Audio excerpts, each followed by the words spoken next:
Do y'all need copies of this? There's child abuse. I do.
For this thing, hold on.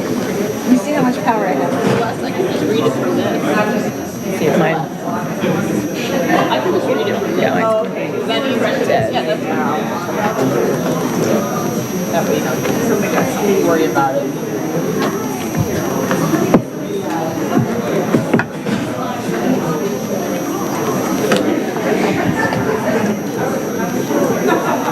Sorry, Letty.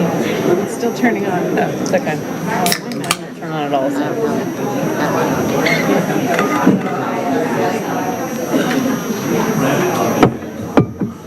I thought I threw it in the back, but I did not.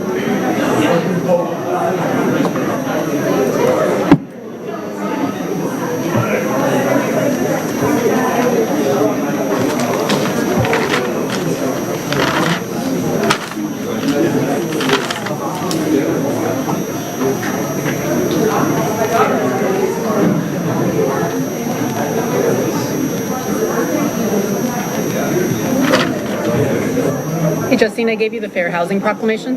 Okay, thanks. Second, so you've got. I got time to read it.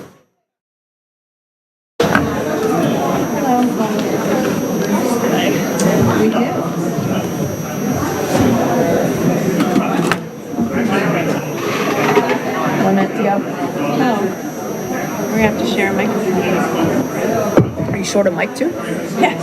Hey, Celeste. Celeste? Oh, Wait, we're going to.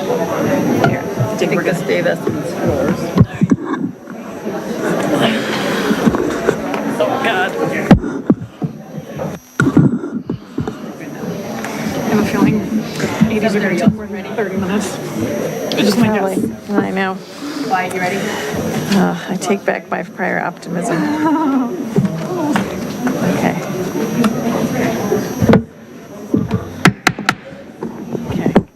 Good evening, everyone. I wanted to call the Monday, April 14th meeting of the City Council to order. Welcome, everybody.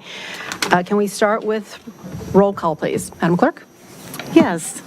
Ms. Conley? Here. Ms. Downs? Here. Ms. Flynn? Here.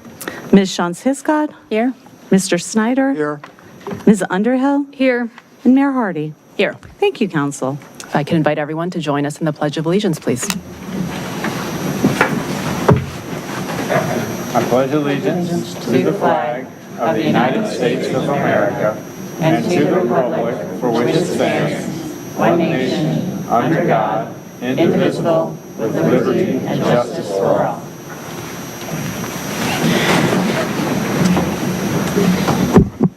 Thank you all. Is there a motion to adopt tonight's meeting agenda, please? I move to adopt the meeting agenda. Is there a second? Hiscott on the second. All in favor? Aye. Aye. Any noes? Meeting agenda is adopted. Tonight is the beginning of what we call Proclamation-O-Rama. We have a number of special proclamations for the month of April. So we have 6 tonight. And Councilmember Downs is going to kick us off with the first one, declaring April as Child Abuse Prevention Month in the City of Falls Church. Ms. Downs? Thank you, Mayor. Whereas every family and child hold immense potential, and we all have a collective responsibility to prevent adverse childhood experiences, nurture each child's growth, and promote positive childhood experiences. And whereas positive childhood experiences such as loving caregivers and safe, stable, and nurturing relationships are essential in helping children thrive by lessening the effects of trauma and adverse childhood experiences. And whereas families who receive the support they need before facing hardship are better equipped to provide secure, loving, and healthy environments, leading to children who are safer, healthier, and more hopeful about their future. And whereas strengthening families through access to concrete economic, social, and community-based resources reduces the likelihood of abuse and neglect, ensuring children have the support they need for lifelong well-being. And whereas the City of Falls Church, with the Fairfax County Department of Family Services, other human service agencies, the City of Falls Church Public Schools, the Mary Riley Stiles Public Library, and community partners work together to offer programs and services to strengthen resilience and protect children from abuse and neglect. And whereas the City of Falls Church, in partnership with Fairfax County, works to build stronger families that provide safe and healthy childhoods, fostering a thriving community for all. And whereas prevention is the most effective way to protect our children and families. And whereas parents and caregivers can access resources and guidance through the Fairfax County Parent Support Line at 703-324-7720. And whereas anyone who suspects or witnesses child abuse or neglect should report it immediately to Fairfax County Child Protective Services at 703-324-7400. Now, therefore, I, Letty Hardy, Mayor of the City of Falls Church, Virginia, do hereby proclaim the month of April 2025 as Child Abuse Prevention Month. Could you scroll up? Could we scroll up? I can't read the rest of this. Oh. Could we scroll up on the screen?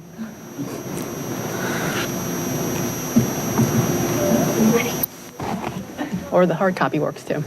Oh, there it is. In the City of Falls Church, Virginia, and do encourage everyone to join in efforts to enhance the well-being of children and families, prevent child abuse and neglect, and build a stronger, more caring community. Thank you all. And thank you to staff for putting on, I think, the 9th year that we've planted pinwheels in the community. We just did that earlier tonight at 7 o'clock at Cherry Hill across from the library. So we encourage everyone in the community to pass by and see the meaningfulness of planting pinwheels, which really symbolize what we all want our children's childhoods to be. So thank you. Is there anyone here to help receive the proclamation? We invite our Human Services staff to join us.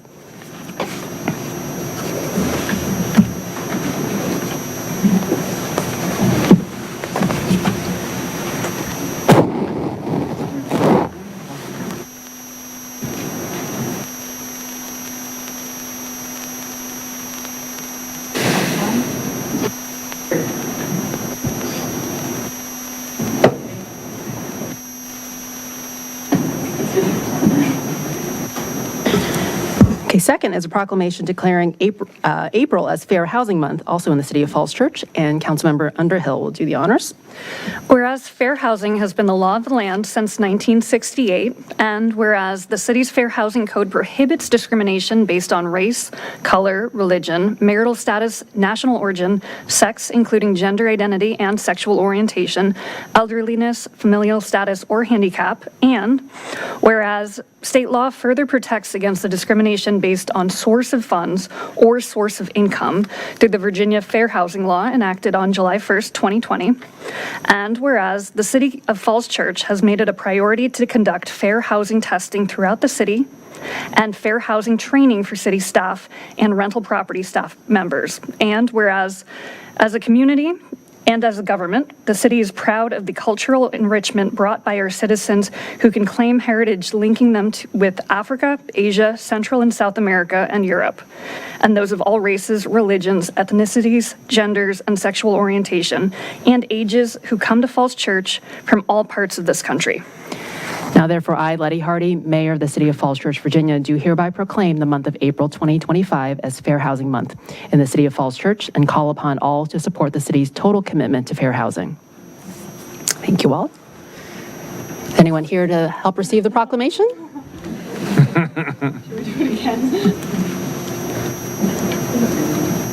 You should still come up and receive the proclamation. Yeah. It's a second one.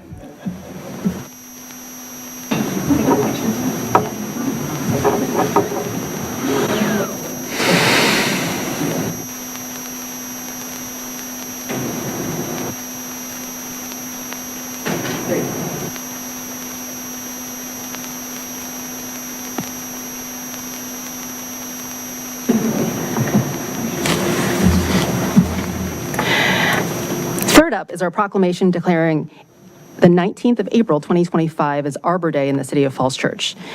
And Councilmember Flynn will do the honors on this one. Thank you.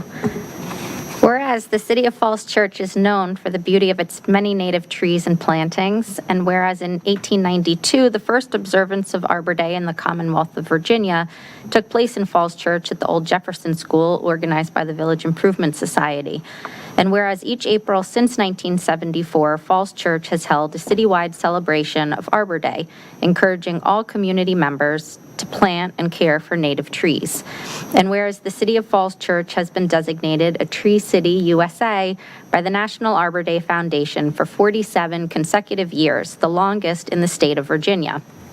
And whereas trees release oxygen into the atmosphere, absorb carbon dioxide, provide habitats for wildlife, prevent soil erosion from wind and water, filter pollutants before they enter waterways, and help lower heating and cooling costs by regulating temperatures. And whereas the Quercus michoii, also known as the swamp chestnut oak, has been selected as the 2025 Tree of the Year by the City of Falls Church Urban Forestry Commission for its adaptability to urban environments, the high value it provides our forests and environment, and its rarity in our city's urban forest. And whereas Falls Church wishes to continue to manage its urban forest for the current and future environmental, social, and economic benefits it can provide. Now therefore, I, Letty Hardy, Mayor of the City of Falls Church, Virginia, do hereby proclaim April 19th as Arbor Day in recognition of the value that trees provide for our community in the City of Falls Church, and urge all to join the celebration of that day. And in fact, I think we have a number of events on Saturday, and so invite the community to join us in recognition, raising the flag outside City Hall, and the tree planting in Cherry Hill right after that. And so I think I saw members of the UFC Urban Forestry. Ms. Crumpton, thank you for joining us.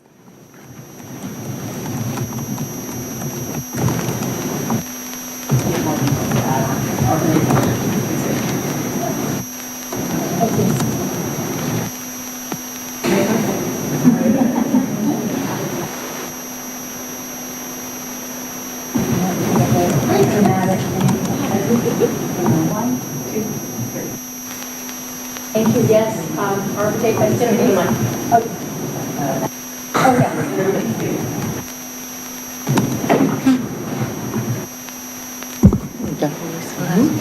Arbor Day festivities start at the Falls Church Farmers Market at the Vipus table, the booth that's across from the community center, from the city hall at the flagpole. And we'll start handing out or having a tree adoption from about 8 till noon. We have all kinds of species of native trees. At 11 o'clock, there'll be the raising of the flag, the Tree of the Year flag on the flagpole by our city arborist, Charles Prince. At 11:30, we invite volunteers to come help us plant some more trees in Cherry Hill Park. Thank you. And it will be a busy day indeed, because I think Saturday is also the Easter egg roll in Cherry Hill Park and the normal farmers market, so we expect to see a great crowd out and about. So the fourth one, I guess, as Bon Jovi said, we're halfway there. Proclamation declaring April 22nd, 2025 as Earth Day in the City of Falls Church, and Vice Mayor Hiscott will do the honors. Thank you. Whereas Earth Day was first celebrated on April 22, 1970, to inspire Americans to take action against the deterioration of the environment. And whereas Earth Day has become a global movement marked by more than 1 billion people every year as a day of action to change human behavior and create global, national, and local policy changes. And whereas the latest report from the United Nations Intergovernmental Panel on Climate Change details how coordinated efforts to scale up renewable energy sources, overhaul transportation system, restructure cities, improve agriculture, and pull carbon from the air could put the planet on a more sustainable path while improving living standards around the globe. And whereas the theme for Earth Day 2025 is Our Power, Our Planet, focusing on accelerating the adoption of renewable energy for the sake of human and planetary health, and to activate everyone, governments, residents, and businesses to do their part. And whereas the City Council has adopted a Community Energy Action Plan and a Government Operations Energy Action Plan, reaffirming the Council's commitment to take action to participate in the regional effort to reduce greenhouse gas emissions and to continue to advocate for regional, state, and federal support to promote and protect the environment. And whereas achieving these goals will require continued commitment to finding opportunities for renewable energy adoption. And whereas committing to a renewable energy promotes a cleaner environment, a more prosperous economy, and a positive economic development. Now, therefore, I, Letty Hardy, Mayor of the City of Falls Church, Virginia, do hereby proclaim April 22nd, 2024 as Earth Day in the City of Falls Church, and encourage staff, residents, businesses, and organizations to commit to take actions on Earth Day 2024 and in the future to invest in a more sustainable and resilient future. It looks like we've got Kurt. Welcome.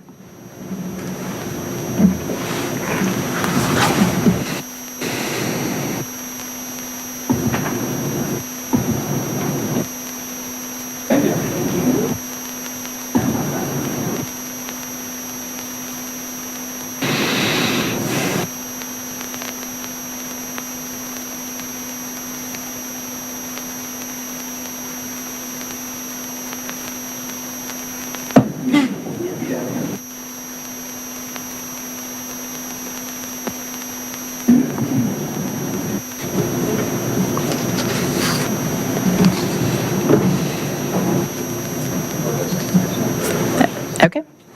Our fifth proclamation is proclamation declaring the 21st to 28th of April as Dark Sky Week in the City of Falls Church, Virginia.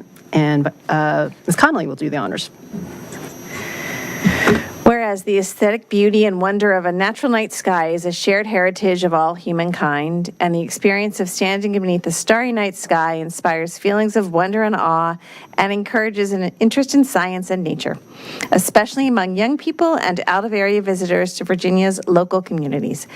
And the greatest number of dark sky parks east of the Mississippi are located in Virginia. And Virginia's national, state, and local parks, including the longest stretch of miles of the Appalachian Trail, are home to dozens of species who rely on undisturbed night environments to hunt, mate, and thrive. Whereas 80% of the world's population, including many people in Virginia, live under a dome of light pollution, excessive artificial lighting at night that disrupts natural darkness, and may never experience the visual wonder or ecological and health benefits of living under a dark sky. And whereas light pollution has scientifically established economic and environmental consequences, which result in significant impacts to the ecology and human health of all communities, and Virginia's environmental goals for years has included the reduction of light pollution. And whereas light pollution represents a waste of natural resources amounting to roughly $3 billion per year of wasted energy in the United States, contributes to diminished energy security, and significantly reducing light pollution would save Virginia residents tens of millions of dollars per year. And whereas the Dark Sky International is a globally recognized authority on light pollution and has created International Dark Sky Week to raise awareness of light pollution and provide free education, resources, and solutions to the public to encourage the protection of and enjoyment of dark skies and responsible outdoor lighting. Now therefore, I, Letty Hardy, Mayor of the City of Falls Church, Virginia, do hereby proclaim April 21st to 28th, 2025 as Dark Sky Week in the City of Falls Church, and urge all to celebrate the pristine and undisturbed dark skies throughout the Commonwealth and take a moment to ponder their role in protecting this valuable resource and connection to the environment for now and for future generations. Looks like we have a guest here tonight. Welcome. Yes, we have Eileen Craigie from the Dark Sky International. Welcome. Thank you for encouraging us to do this every year.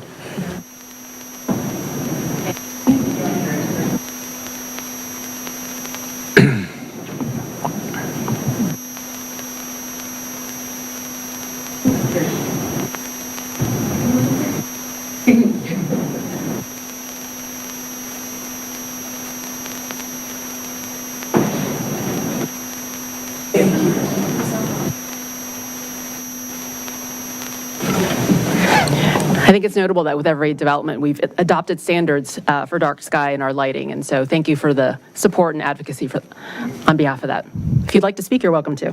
Just for a second, I just want to thank you, Mayor Hardy, and all the council members for this proclamation and for all the work that you're doing to combat light pollution and light trespass. It's going to take every single community working together and every person in the community to solve this problem. And here in the region, we need every local jurisdiction working together. So we've gotten proclamations to cover most of this region. And just to let you all know, light pollution is growing faster than the population. It's doubling every 8 to 10 years. And in some places, scientists predict that in 20 years, there will be no stars visible unless we take action now. So again, thank you for all of the work that you're doing. And the simple solution to this is to follow the 5 principles of responsible outdoor lighting at night. You all have those postcards, and I left some cards for people to pick up on the way out. So again, thank you all. Great. Thank you for your work. And last but not least, we have proclamation declaring April 13th through 19th, 2025 as Public Telecommunicators Month in the City of Falls Church. And Mr. Snyder will do the honors. Thank you, Madam Mayor. Whereas public safety telecommunicators are the critical first point of contact for individuals experiencing emergencies, providing essential support, guidance, and life-saving instructions during times of crisis. And whereas the dedicated emergency communications technicians of the Falls Church Police Department act as vital connectors between the public and police officers. And whereas emergency communications technicians perform their duties with unwavering commitment, often under significant pressure and in challenging conditions, to gather important information, dispatch necessary resources, and maintain composure in moments of distress. And whereas their expertise, dedication, and professionalism are instrumental in safeguarding the safety and well-being of our police officers, other first responders, and our entire community. And whereas emergency communications technicians play a critical role in the successful outcomes of emergency situations, significantly contributing to the protection of life and property. And whereas it is both appropriate and necessary to acknowledge the critical public safety role of these committed individuals who carry out their responsibilities with professionalism, dedication, and compassion. Now, therefore, I, Letty Hardy, Mayor of the City of Falls Church, Virginia, do hereby proclaim the week of April 13th through 19th, 2025 as Public Safety Telecommunicators Week in the City of Falls Church, and extend our sincere gratitude and appreciation to all public safety telecommunication professionals for their vital service and daily unsung contributions to the safety and security in the community. It looks like we've got Chief Ard and team joining us tonight. Thank you. Thank you for all that you do.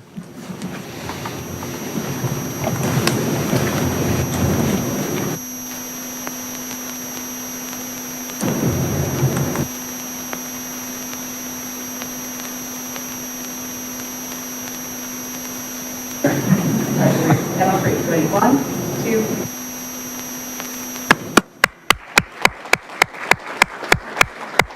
Thanks,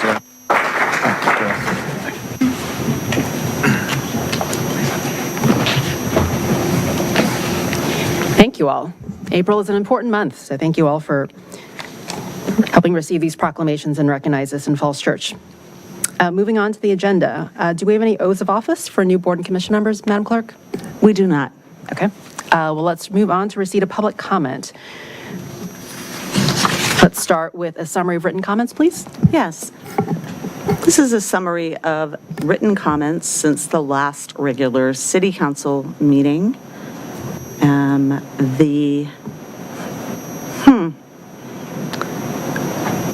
I do not have the correct copy pulled up, sorry. Give me a moment.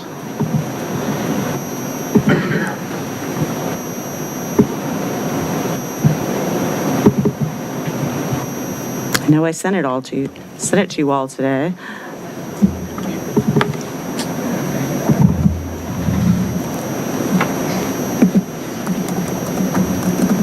Well, it's not. Those are the old ones.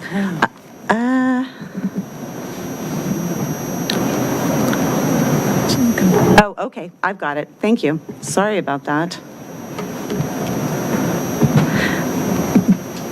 So, regarding the accessory dwelling unit ordinance, the following wrote regarding it. Dr. Michelina P. Bonanno wrote in favor of 10-foot setbacks for dwellings. Mustafa El Nahas wrote in support of the ordinance. Falls Church Forward members Patrick Conley, Nadi Martinez, Matt Cunningham, wrote in support of the ordinance with 5-foot setbacks. Jean Grufsco of 120 North Fairfax Street wrote in favor of 10-foot setbacks. Michael Novotny, principal Backyard Homes Building Company, wrote in support of the ordinance with 5-foot setbacks and no cap on ADUs. Josh Vaverka wrote in support of the ordinance on behalf of the Northern Virginia Association of Realtors. Jeff Pearson of 513 West Broad Street wrote in support of the ordinance. Yan Z asked that any city council member with parents living with them in an accessory dwelling on their property recuse themselves from voting on the issue. Regarding the budget, Nicholas F. Benton, owner-editor of the Falls Church News Press, asked for city support for the newspaper. Andrew Olison for Bike Falls Church asked the city to prioritize several transportation issues in the FY26 budget in regard to bicycle safety and infrastructure items. The city's Environmental Sustainability Council provided their budget priorities regarding actions to meet the city's Community Energy Action Plan goals. John Ward, Jeff Peterson, Tim Stevens, Dave Gustafson, all members of the Falls Church Climate Action Network, asked that the proposed budget and CIP expand support for implementation of the City Community Energy Action Plan, CEAP, and Government Operations Energy Action Plan, GOEAP. John Ward, 335 Riley Street, Matthew Cunningham, Timothy Stevens, 106 Gresham Place, Ben Stoner, 426 Great Falls Street, Dave Gustafson, 302 West Columbia Street, Jeff Peterson, 205 Tyson Drive, Myung-Yun Yu, and Clark Britton, members of the Falls Church Climate Action Network, wrote in support of funding solar panels on Aurora House. Paige Greiner of 322 Grove Avenue wrote in support of the city schools shared revenue agreement. And Lorraine O'Rourke, the VPIS president on behalf of the VPIS board, forwarded the board's budget priorities surrounding neighborhood trees, the CEAP and the GOEAP, and arts and culture. Regarding the budget and solid waste, Norman Brand, Spectrum Board President, supports removing trash removal bills from the property tax assessment. Sean Dakin, 410 South Maple Avenue, wrote that those who use trash services should be responsible for the costs. Beatrice Dixon, Park Towers, supports solid waste financing option 1. Marcia Hertzberg, Spectrum, wrote that it was not fair that she paid for trash removal twice. Robert Leopold, 200 North Maple Avenue, supports solid waste financing option 1. Katie Murphy, Park Towers, asks that trash removal fees be removed from tax assessments. Kate Nesson, Deputy Treasurer, City of Falls Church, wrote in opposition to replacing tax support for solid waste services with a fee. Kathy Tai from the Byron wrote to support the Park Towers position on solid waste fees. And the following representatives of condominium associations asked that the City Council establish a fee-for-service system for city solid waste collection and make this part of the FY 2026 budget. Matt Adams of Park Towers, Norman Brand, Spectrum, Sarah Chirico from Spectrum, Larry Hinkirk's Broadway, Brian Pendleton from Falls Plaza, Sally Phillips from Park Towers, Lori Krloff Silverman from Cherrywood Townhouses, Kathy Tai from Byron Condominium, and Gail Wadsworth and Peter Markham from Park Towers. In other written comments, Sean Dakin of 410 South Maple Avenue asked for a ban or restriction on gas-powered leaf blowers, and the Environmental Sustainability Council provided their annual report. Great. Thank you, everyone who've written in. Well, let's move on to receipt of public comment, either live in person or virtually. And we don't have anybody signed up virtually, so we do have some folks who signed up here. Just a reminder that we do the council sets a 3-minute speaking period, so everybody gets a chance to talk, and you'll be able to see that when I put this up here. We have 30 seconds to sum up the speaking, and 30 seconds to sum up you get 3 minutes. So first I have Fred Thompson, and followed by Arthur Agan. I have filed a statement on behalf of homeowners in the city paying property taxes that aren't able to benefit from the city's solid waste unit event, and I'd just like them to come forward and you can see who they are. We had 17 people sign our letter so far. Others want to. It represents 6 condo associations, including Park Towers, Spectrum, Broadway, Falls Plaza, Cherrywood, and the Byron. Essentially, we want to, first of all, we want to thank the mayor, we want to thank the council, we want to thank the city manager and the city staff for the discussions that have taken place so far on this issue. We feel that it's getting a full airing, and the concern that we have is that general revenue is used to finance trash collection for about 3,000 citizens in the city. Those of us here represent a part of the other 1,000 homeowners who are paying property taxes but cannot access or use that capability and aren't allowed to. We think that public trash collection, since it is only available to a subset of the citizens of the city, should be paid for by those citizens. We think the fairest way to do this is just charge an annual fee. Arlington, Fairfax, Alexandria City all charge residents a solid waste collection fee. That seems to be the pattern across Northern Virginia. We think it should be the pattern here as well. The city has, we think it can move forward on a fee structure because a lot of work has been done already to determine what the actual costs are. And how the issue is how can those best be distributed, how can those most fairly be distributed to the people getting the service. So we think work has been done, progress is being made. It could reduce the tax rate from 1.5 to 2 cents based on the different briefings we've seen.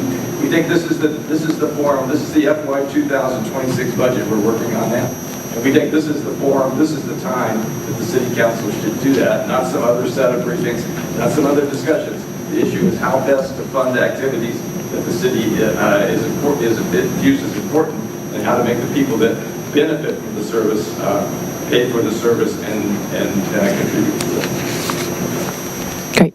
Thank you all for coming out. Thank you. Next, we have Arthur Agan.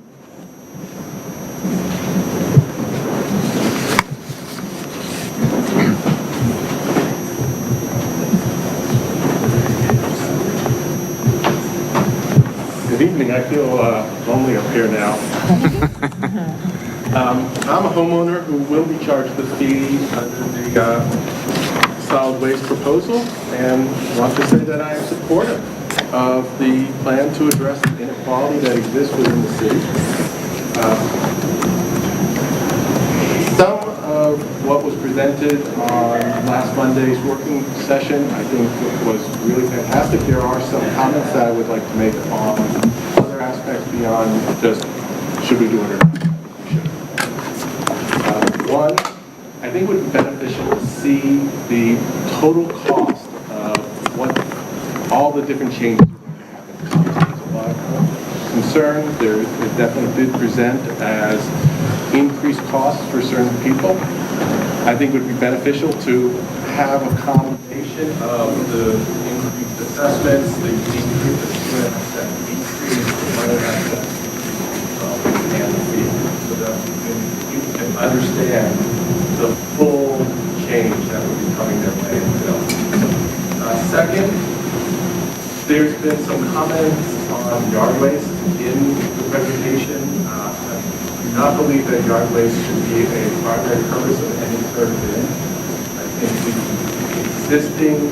it should be made clear that the existing methods of paper bags, your own bin bundling will remain as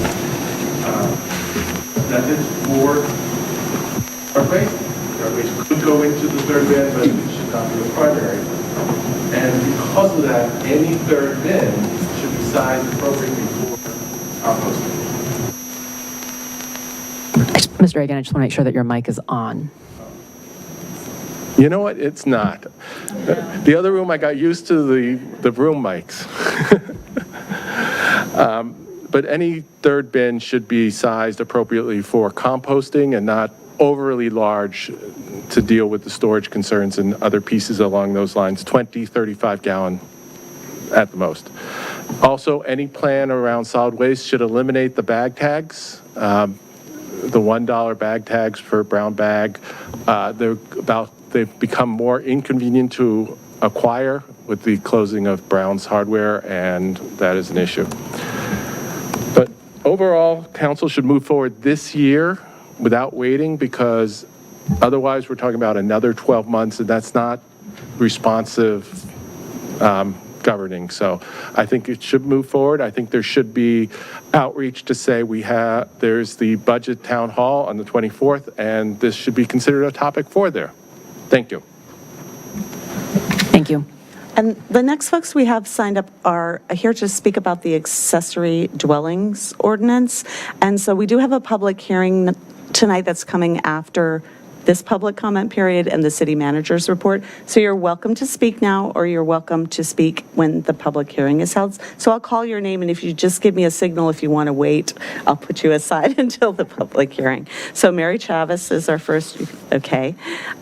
Mark Gross, you're going to speak now? Sure.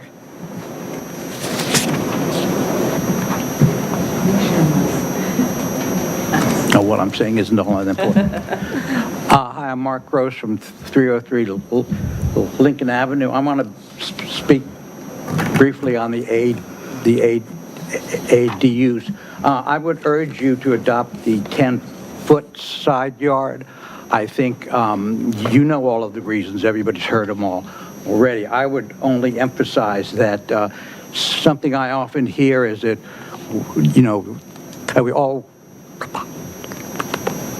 already allow some structures at 3 feet, like a garage or a shed. I have one next to me, and I would expect if you asked a lot of, the people who already have something at 3 feet, they would all say, well, wish it were further away.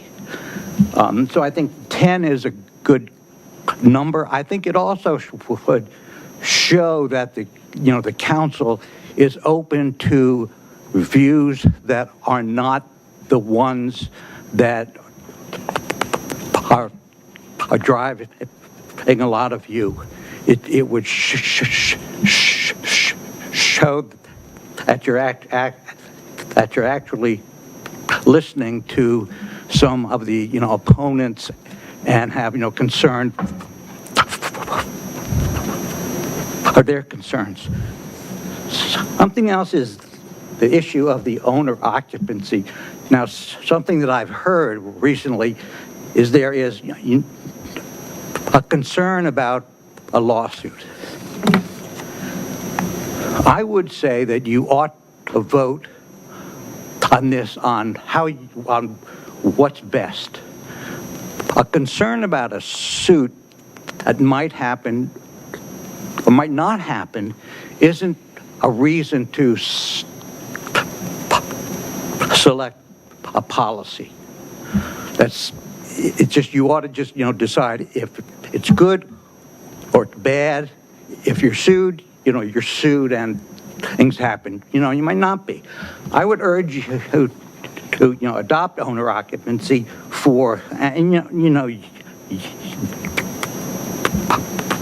and you've heard all of the reasons.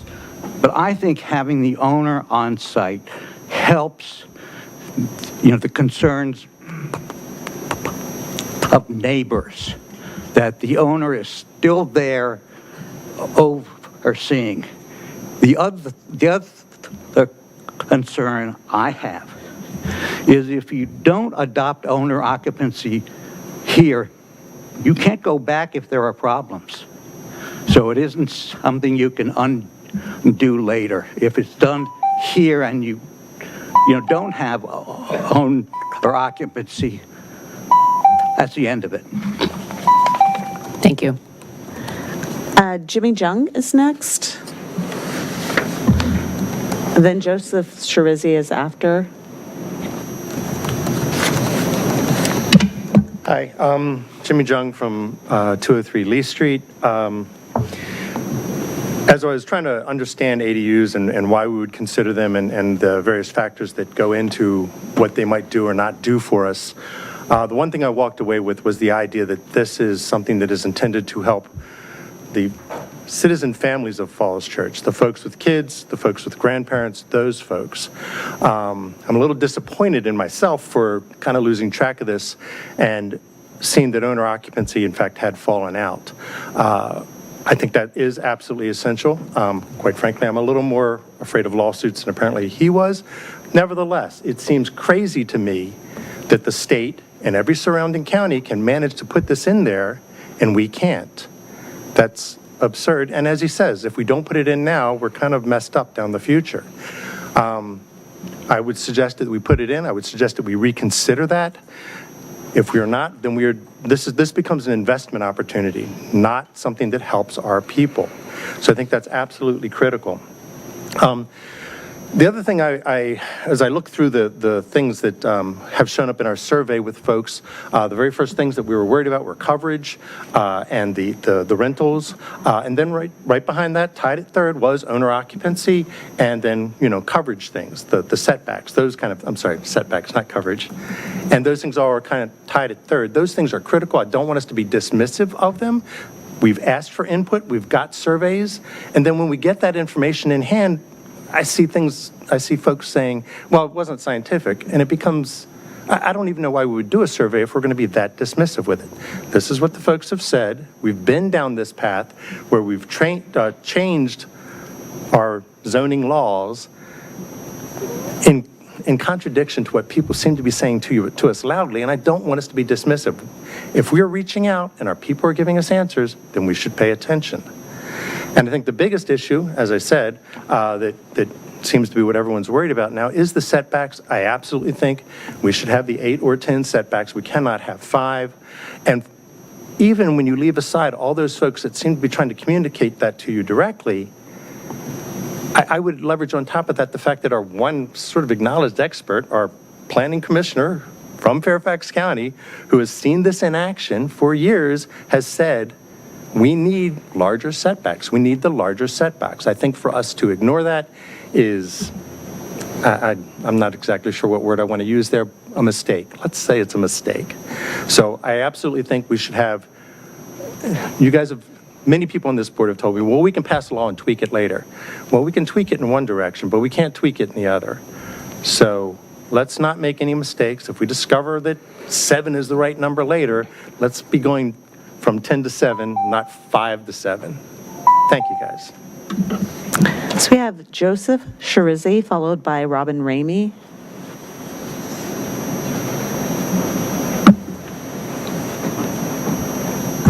Hello. Can you hear me? Great. I'm Joseph Shirizi. I live on Gundry Drive in Falls Church. First, I want to thank council for the many, many feedback sessions on accessory dwellings in the library, here, at office hours, and especially for taking our many different feedback from many people. I see some of the feedback that I gave in early sessions in this, so I really appreciate including RM zones. And yeah, thank you for a really wonderful process in this and taking everybody's voice into account. I want to publicly, personally support the passing of accessory dwellings as the update is proposed, with as few restrictions as possible, including the lowest possible setbacks and no restrictions on owner occupancy. My mother makes less than $25 an hour, and my father is a retired plumber, turning 70 this year. As they age out of kind of their earning years, I'm pretty sure we're going to be unable to afford anything but moving them in with me. And I'm not sure that we'll be able to afford any home large enough, close enough to the city where I can get to the job that I need to be able to take care of everyone. I feel like my family needs accessory dwellings as an affordable option as my parents age, so that they can age in place with dignity, with respect. And I don't know what other option there is, and I know a lot of families are in similar situations with disabled children who live in the city and otherwise. Having no owner occupancy requirements means that financing for these are going to be more flexible and more will actually get built, which is the point of doing all of this. So yeah, please support that with the lowest possible restrictions.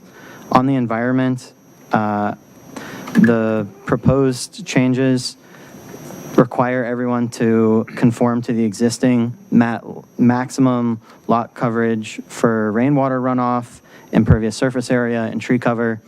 So personally, single-family homes already have to conform to all these standards.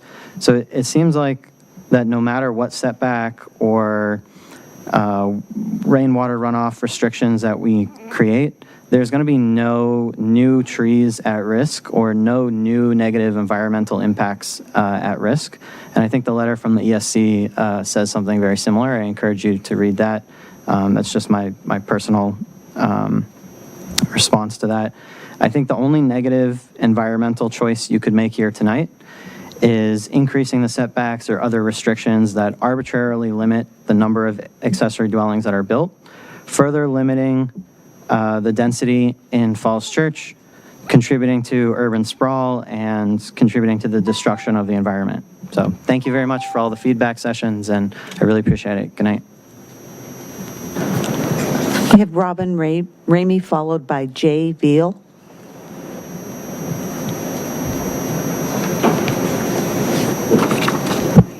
Good evening, Council. My name's Robin Ramey, and I live at 1134 South Washington. I'm here tonight to speak in support of the proposed accessory dwelling ordinance, and in particular, I wanted to urge Council to support the 5-foot setback that's been recommended by both the city staff and then also the Planning Commission. As you guys have pretty much know, I've attended a lot of the public meetings on this topic, and I've listened closely to each of the Council's work sessions on ADs. And one thing that I've noticed is that a lot of folks, both some on Council and then some in the room today, tend to evaluate this policy sort of by imagining the worst case scenario. I think that's natural, a natural reaction. And when something new is proposed, the first question is often, what's the worst thing that I could wake up tomorrow and see in my neighbor's yard? And honestly, I get that. Anyone who knows me knows that I am a bit of a pessimist. So I don't think that we need to stop asking those questions. But I do think that we need to put the worst case fear in the proper context. So if we're going to worry about what the most disruptive possible outcome is, we need to compare it to what's already allowed under our zoning code today. So currently, as most of you know, in the R1B district, by right, your neighbor can put an accessory dwelling that's 12 foot tall, just 3 feet from your property line. And they could also build a 35-foot primary dwelling just 10 feet from the property line. So when we're talking about a 1-story, 15-foot tall AD with a 5-foot setback, that's actually a less disruptive setback to height ratio than several of the other options that are already available to your neighbor. And in that sense, adding an AD is one of the least disruptive options that your neighbor could choose to expand the livable or usable indoor space on their property. And the numbers also support this perspective. So the city sees about 20 new single-family homes built every year. In contrast, our staff estimates we'd see just between 2 and 5 of these ADs under the ordinance as it is proposed. So the more likely worst-case scenario of what might show up in your neighbor's yard, if you're looking at the numbers and if we're being realistic, is actually not a small AD, but a large by-right single-family home that's replacing a modestly sized one. In fact, allowing ADs might actually reduce the number of those large homes that, because it gives property owners a gentler option to add a small unit instead of just tearing down a modest-sized home to build something much bigger. So yes, let's consider the worst case scenario, but let's also remember that the real baseline that we're considering here is not an empty yard. It's what's already allowed under our existing zoning. And when you look at it that way, I think that a 15-foot AD with a 5-foot setback really is not the worst case scenario. It's a reasonable, balanced, and modest option. So thank you for your time. We have Jay Veal, followed by Jean Gresco. Okay. And Mark Cloutier.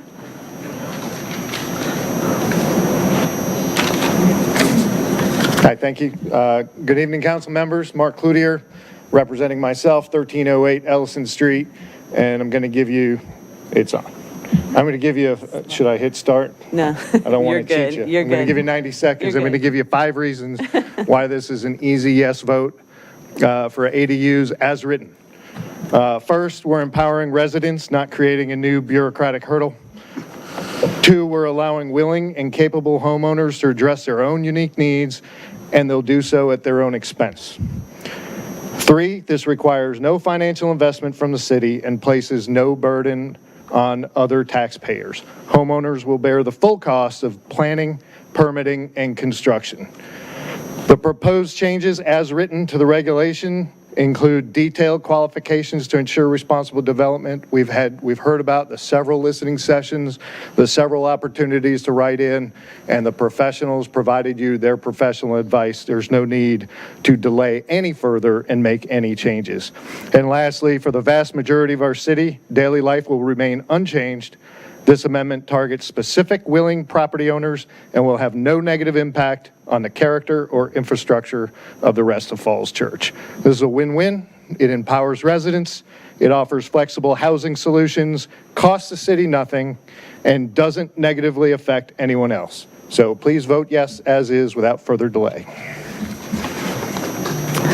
Madam Mayor, that was the final speaker signed up for public comment. Great. Well, as the clerk said, we will have a public hearing when we get to accessory dwelling, the first item, and so if there are additional people who would like to give comments in, we'd welcome it. Let's move on to report of the city manager. Well, thank you, Mayor Hardy, members of council, members of the community. There's really just 2 things I'd like to report tonight. One is to share with the community the third quarter financial report, which was discussed with the City Council's Budget and Finance Committee, which includes representatives of the school board and school staff, where we get together and review financials together. Some of the highlights of that financial report are that we're looking very closely at our changing Northern Virginia and National Capital Region economy, and we are assessing that our revenue forecast for FY26 need to be adjusted. And so what we are now putting forward as a revised revenue estimate for FY26 is $1.2 million less than that what was, the revenue projections that we were putting together back in January and February and presented to you in March. We do not like to revise our financial estimates in this way. We know it's very disruptive to our organization and to the community and to our partners with the school board. However, we do think the signal in the numbers, particularly the sales tax numbers, the meals tax numbers, and the BPOL numbers, are a signal that we should not ignore. And so through that budget and finance discussion, the city council members of that committee asked for sort of the full slate of options, which would include expenditure reductions. And so we're working through some scenarios for that, and we'll bring those to the council at a later meeting, as well as some options on the revenue side. So that's the sort of the bottom line report from the financials. That report is in the packet, and Ms. Bawa and I would be happy to answer any questions for you in any detail that you'd like to explore within that financial report. The last thing I will note is that when the budget ordinances do come up for council's first reading tonight, the staff recommendation is on the real estate tax rate, which was presented back in March with a 2.5-cent reduction, sort of in this sort of just to keep options open, to provide some flexibility as you navigate, and as we all navigate this together. Staff is currently recommending to advertise first reading at a flat rate with no change to the rate, knowing that it is the council's desire to lower that rate, and staff will work in close cooperation with the council and community on those options. So that's the first part of the financial report. The second part of the report, just to alert the members of our community that, for members of our community that are experiencing, our federal civil servants or federal contractors that may be impacted by layoffs or the threat of layoffs in the future, the city does have a resource on the city's homepage of our website that lists upcoming job fairs and other resources that are available in the region. We also have a resume building workshop that Mary Riley Stiles is offering this coming week. That is on Wednesday, April 30th from 5:30 p.m. to 7 p.m. That's a free session for people just looking for skills on updating their resumes. There are two job fairs that are on this website that people should be aware of. One is tomorrow, April 15th, at George Mason University at the Arlington campus from noon to 4 p.m., free, no registration required. And another one on Saturday, May 3rd, a job fair for federal workers and contractors, Saturday, May 3rd from noon to 3 p.m., and that's at George Washington Middle School on Mount Vernon Avenue in Alexandria. City staff will be at that second one in conjunction with about 50 hiring companies in the National Capital Region. So I just wanted people to be aware of that resource, and we'll continue to be leaning into this to help members of our community who are facing these types of dislocations. Thank you. I think we probably have questions and comments in addition to council requests. So, Vice Mayor?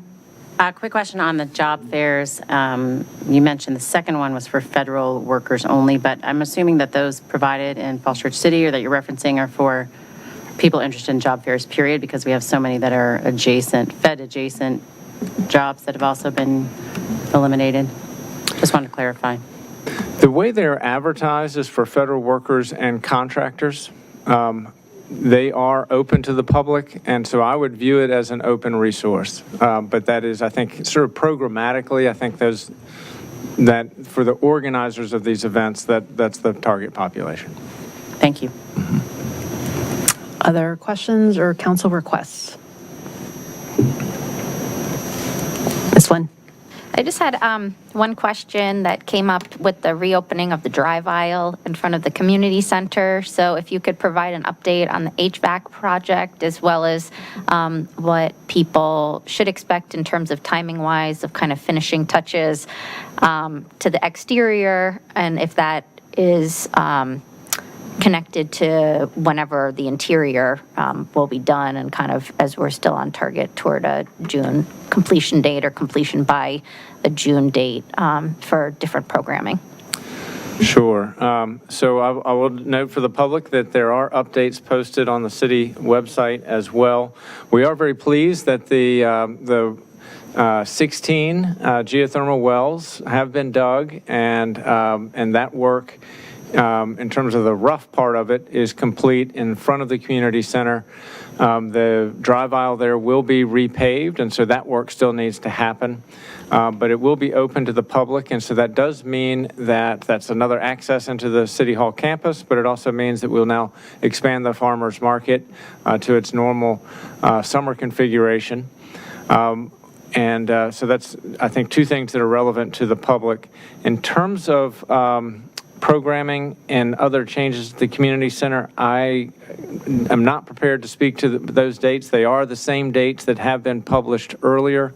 The community center still is in the interior phase of its work, and that's going to be completed later this spring. But I don't have those dates right at the tip of my tongue. Yeah, and I just raised it because with the reconfiguration or return to its normal configuration of the farmers market, I noticed that where the sidewalks are closed, there's now kind of pedestrian activity or more pedestrian activity in the drive aisle in combination with the cars returning to the drive aisle. And so to just, for folks to be aware that it is back in service to vehicles, and that drivers should also be aware that there are pedestrians also using the drive aisle. Okay. Ms. Connolly? Mr. Shields, I sent a request from there's a therapy practice on the corner of South Washington and Annandale. They work with older teens and adults, and they had some requests about signs for blind student in the area, as well as just concerns and questions about the upcoming traffic circle and what kind of facilities are in that traffic circle for people with disabilities. So the traffic signal when it's or the circle when it's completed will be meeting all of updated standards for access for persons with disabilities. And so we'll provide that information to them.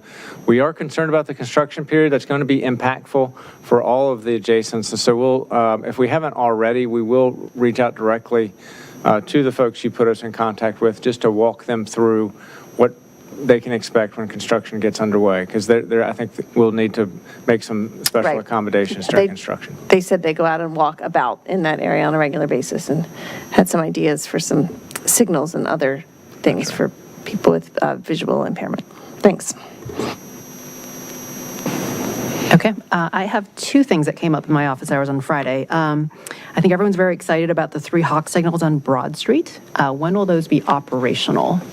So they will be operational at the end of the month, and we are going to be gearing up a public relations campaign to explain how they function, and ask for people to spread that by word of mouth also.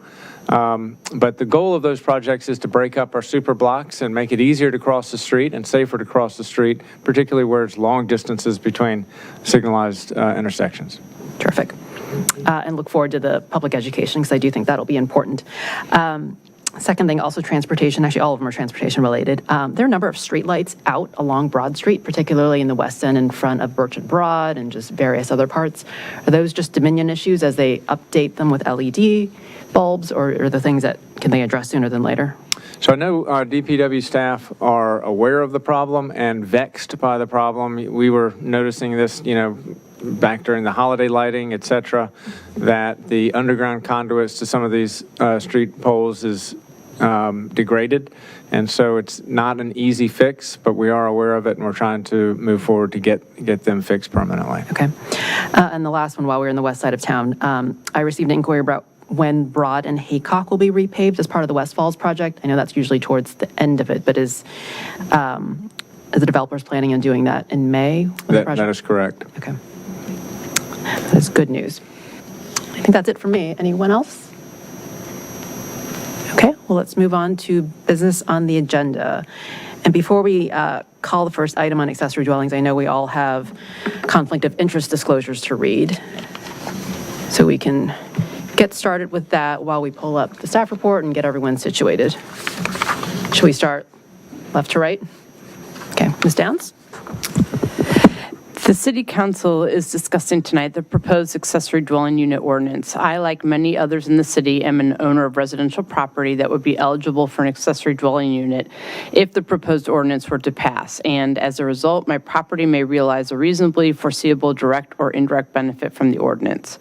After careful consideration, I've determined that I'm able to participate in this transaction fairly, objectively, and in the public interest. The City Council is discussing tonight the proposed accessory dwelling unit ordinance. I, like many others in the city, am the owner of a residential property that would be eligible for an accessory dwelling unit if the proposed ordinance were to pass. And as a result, my property may realize a reasonably foreseeable direct or indirect benefit from the ordinance.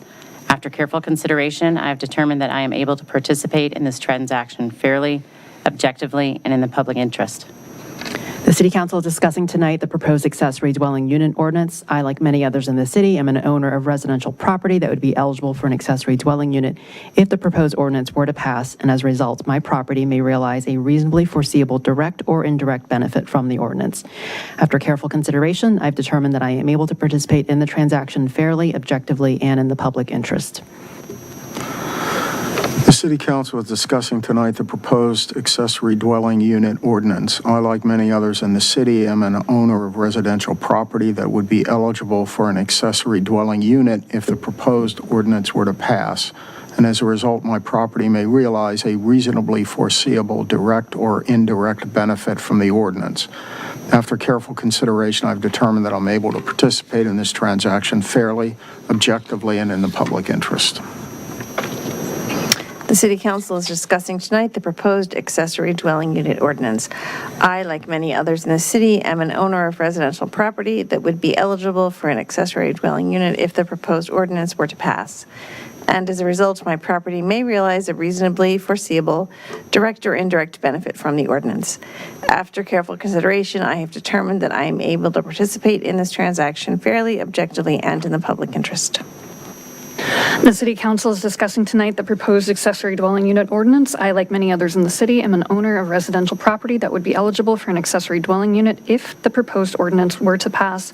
And as a result, my property may realize reasonably foreseeable direct or indirect benefit from the ordinance. After careful consideration, I have determined that I am able to participate in this transaction fairly, objectively, and in the public interest. Okay, Mr. Shields, how do we want to proceed?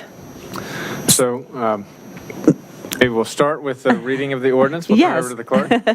We have TO 24-17, ordinance to amend City Code Chapter 48 zoning to allow accessory dwellings as a permitted accessory use in the R1A, R1B, and RM districts, and to allow detached accessory dwellings, and to amend City Code Chapters 42 utilities to regulate the water and sewer connections of accessory dwellings. So we do have a brief staff report just to update the council on any technical changes and updates that we have made since the council last had its markup work session on this several weeks ago.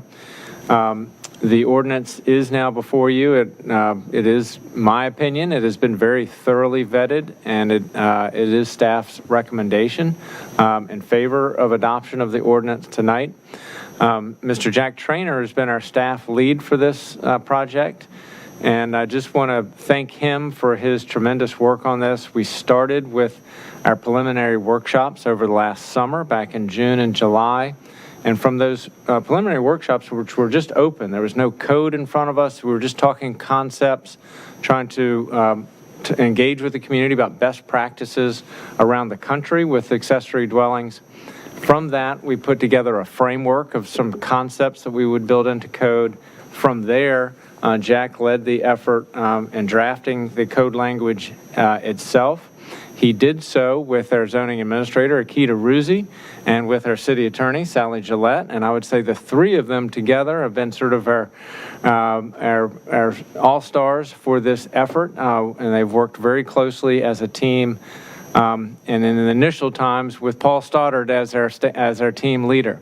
With Paul leaving us right around the Thanksgiving time period, it really has been Jack who's carried this forward. So with the code, it's gone through many iterations. I think really substantial listening and changes to the code as it's gone through the Planning Commission and ultimately before the council tonight for your final consideration. We are aware that the council has some draft amendments that it would like to consider tonight. We have attempted to draft up those proposed amendments to assist the council, and we look forward to kind of hearing your final direction on those. And I'll now turn it over to Mr. Trainer if he has any final comments or clarifications just in terms of the last little bit of gray highlighted text that might be in the ordinance, if it needs any review or explanation. Sure. Thanks, Mr. Shields. There are a couple updates I'd like to brief council on quickly. Again, this is the public hearing before you tonight, as Mr. Shields introduced. Their staff's recommendation, again, is adoption of the proposed motion. That, again, is the first motion included in the front page. There are several alternative motions included in there for council's consideration that address different topics like setbacks and heights and some other things that were requested. As far as the updates to the report and the proposal, I just want to go to line 81 and just highlight what those are for council. The first one I want to highlight is accessory dwelling size allowance for smaller principal dwellings. The recommendation here has changed a little bit since council's last work session, where council was considering a proposal for allowing an accessory dwelling to be 60% the size of the principal dwelling for smaller sized principal dwellings.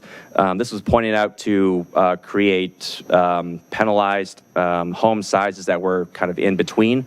And so the recommendation to remedy that is just a flat 700 square foot allowance for principal dwellings that are 1,400 square feet or smaller. Additional analysis is included in the report. I'm happy to answer any questions about that, of course.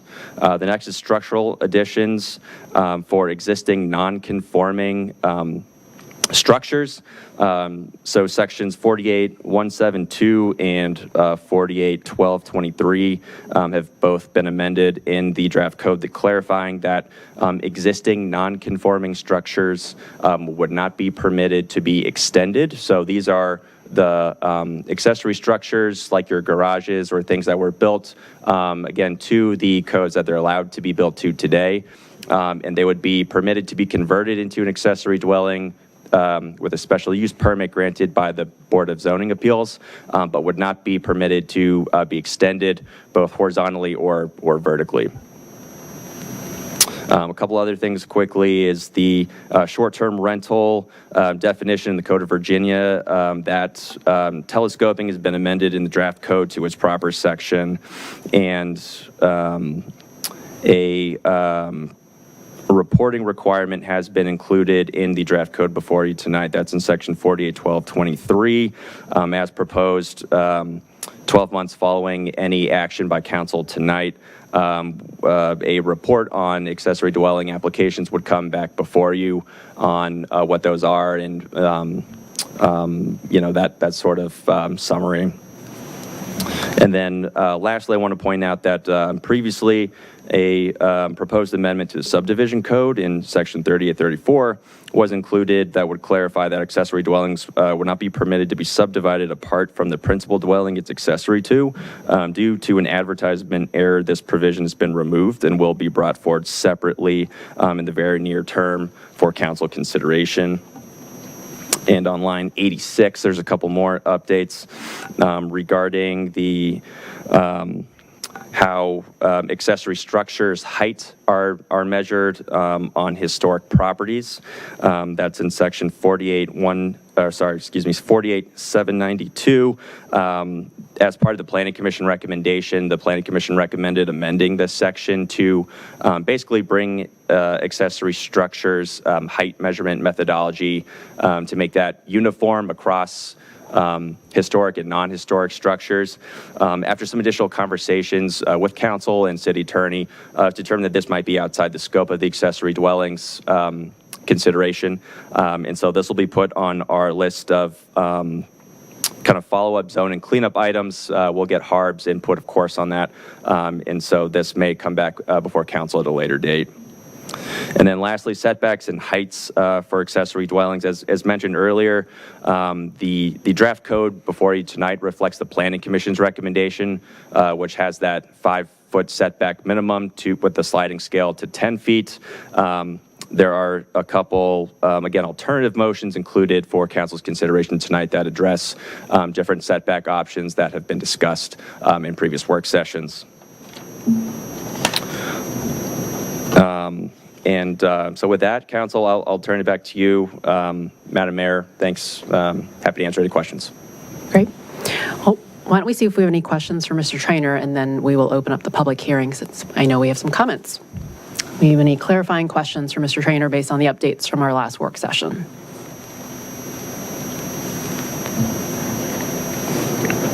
Okay. Well, let's invite public comment then. So I'm going to open up the public hearing. Yes, first we have Mary Chavez, followed by Jay Veal.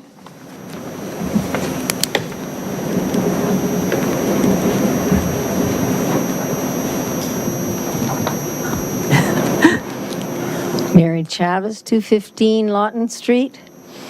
When council first discussed accessory dwellings in May of 2024, there was clear emphasis on engaging the community early and listening to the public prior to drafting code changes, while recognizing that people often don't respond until they are concerned about specific issues. This was true of the early town halls and dot voting exercises, where only 25 or 30 people showed up, and there was no certainty where this process was leading. There was greater clarity on the new provisions after first reading in November of 2024, but a number of issues were either left hanging or stimulated strong opposition within council. City staff sent out over 3,000 postcards in early 2025 to solicit public views on the provisions adopted at first reading. Some 227 citizens responded with very clear views of what they liked or didn't like. Despite the emphasis on listening to the public to avoid what happened on T-zones, neither the Planning Commission nor the City Council discussed what those views were, nor considered the clear division within the community on these issues, particularly the strong opposition on the lack of owner occupancy and the proposed 5-foot setbacks. Now we face a final decision on setbacks, whether 5 feet, 8 feet, or 10 feet, with some optional provisions for a sliding scale or a requirement for a privacy fence. I've been neutral on the concept of permitting detached accessory dwellings on residential lots, but it has always been clear that the details of the regulation matter. I cannot support a 5-foot setback based on personal experience with having to cut down a canopy tree threatened by construction of a neighbor's dwelling. I also do not support a sliding scale or a required privacy fence. My clear preference would be for a 10-foot setback to maximize space for canopy trees or tall bushes as a buffer, to help assure some privacy and to reduce stormwater impacts on neighbors if there is no grading plan.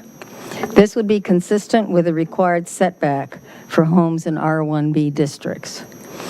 Trees are normally grown along the perimeter of residential lots to maximize backyard space and provide a natural buffer. Larger setbacks will help to preserve those trees, not harm them, as some have suggested. I urge a majority of council members to support a 10-foot setback. Thank you. Next, we have Jay Veal, followed by Jean Gresco.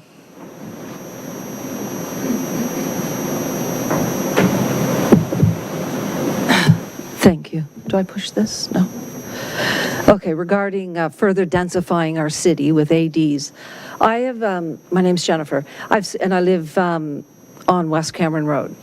I've spoken on the topic many times before, and despite the city's rhetoric of allegedly listening to residents, this proposal shows nothing could be further from the truth, in my opinion. The proposed code is a slap in the face to homeowners and residents who value the beauty of a backyard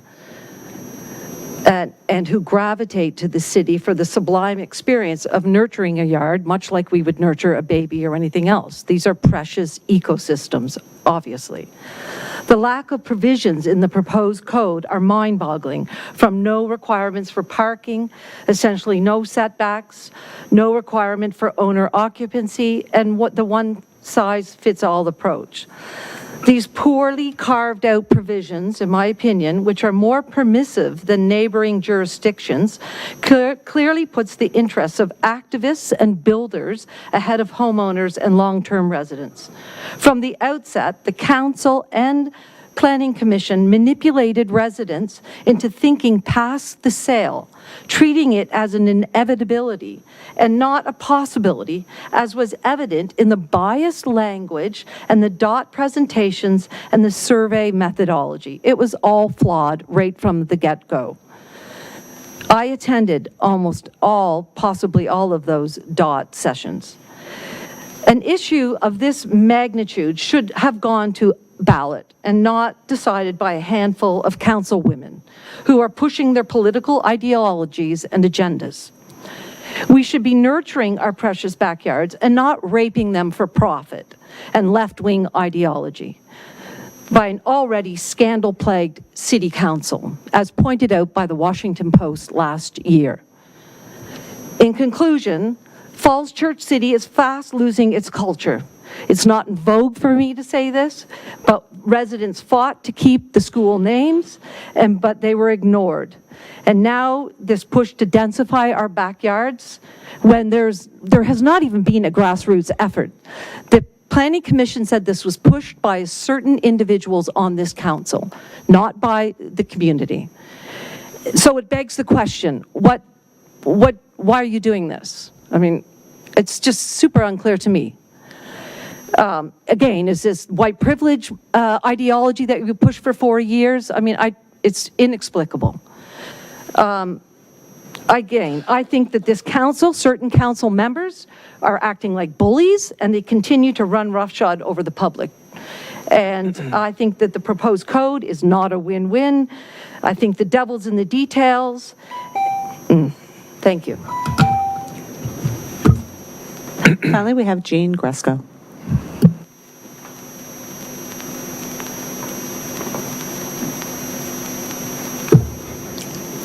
I'm Gene Gresco, and I live on North Fairfax Street.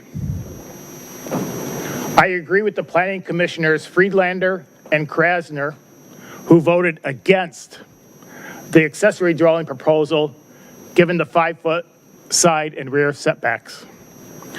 Both commissioners indicated that homeowners bought their homes expecting neighbors to be 10 to 15 feet away. Their privacy is the #1 citizen concern. Our planning staff always shows the AD being built in an out-of-the-way corner of the backyard. But the Planning Commission's final proposal allows a 1,000 square foot AD to be almost next to the primary house and 5 feet from the neighbor, greatly impacting that neighbor's privacy. Today's alternate motion #1 calls for a 1-story AD to have a minimum 8-foot setback. If that alternative motion also clarifies 10 feet is required for a max 1.5-story AD, then I believe motion 1 is a good compromise. That would greatly help privacy and still achieve all the goals of ADs. Let me repeat. 8 feet provides greater privacy while achieving the AD goals. I ask that you vote for alternate motion 1 with its minimum 8-foot setbacks. That's the fairest alternative for all our citizens. All our citizens. Thank you.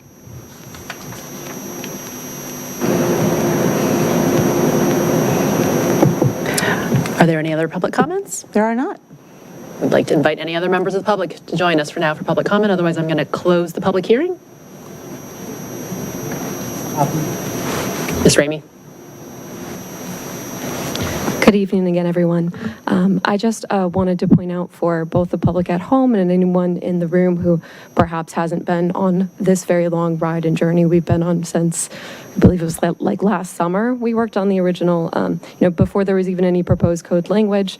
The proposal has gone through a significant number of changes. There are very many opportunities for public comment, which is greatly appreciated by the community. But I just wanted to point out that anybody who hasn't looked at what the original language was, I would encourage you to look at it and compare it to what's in front of council tonight, because I think that you'll find that on very many pieces of the framework for this proposal, there have already been a number of concessions and compromises made. And I think that those were done in response to public comment that has been given. So I would encourage anyone who would like to see what those concessions are and see how this proposal, how staff, how the commission, boards and commissions, and how our city council have sort of responded to public comments, to compare that initial framework to what's in front of them today. And I think that you'll find that a lot of compromises and concessions have already been made. Thank you. Thank you. Last call? I think we're allowing one public comment. So during this, yes. Madam Clerk, did you get any others or? No, ma'am. Okay. Then I will consider the public hearing closed. We'll open this up for council comments and deliberation. Anyone want to go first?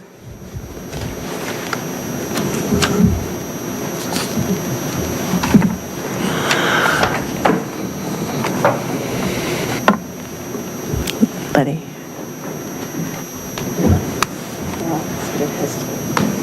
Someone want to go? I didn't see anyone else raise their hands or. I just want to start out by giving a huge thank you to Mr. Trainer, Ms. Gillette, and Ms. Rousey, and Mr. Shields, because this has been such a thorough process. And I want to thank all my colleagues, because the people who have worked on this have put in so much time and so much effort. There has been a lot of talking and a lot of listening. And those of you who think that the city council isn't listening, I think you're wrong. City council has listened and listened and listened. And there have been, as Ms. Ramey just said, there have been so many changes and collaboration on this ordinance. So I just want to, before we even start asking other questions, I want to lay that out there, that this process has taken a long time. I know you have spent so many hours on this because there have been so many changes along the way. So thank you for that, Mr. Trainer. And thank you to my colleagues.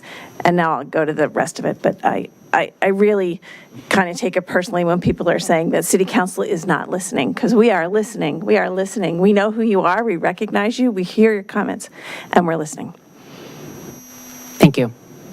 I think it goes for all of us. Any other comments?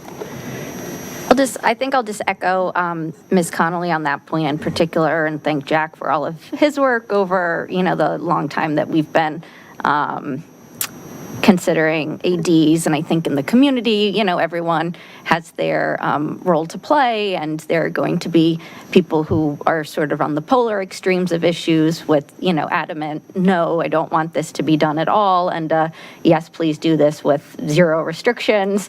And I think those people's voices are as important as all the voices in the middle in terms of, I would be comfortable with this under these circumstances, or it would, I'm okay with this, but I definitely don't want that, right? And it's all of those perspectives that I think, in my coming to council, that I really wanted to make sure that we were fostering, and that people did feel as though, when they were coming here, that they're being heard. And is any ordinance going to be a perfect ordinance? No, but I think that, we're all doing our best with kind of the information that we've seen and what's been presented to us and the votes that have preceded this, and recognizing that, hopefully, we'll do the best we can and have opportunities to revisit this and see kind of how it's working across the community, given the goals that we laid out at the outset for this process. So, and I know I will say that we didn't have a large discussion about the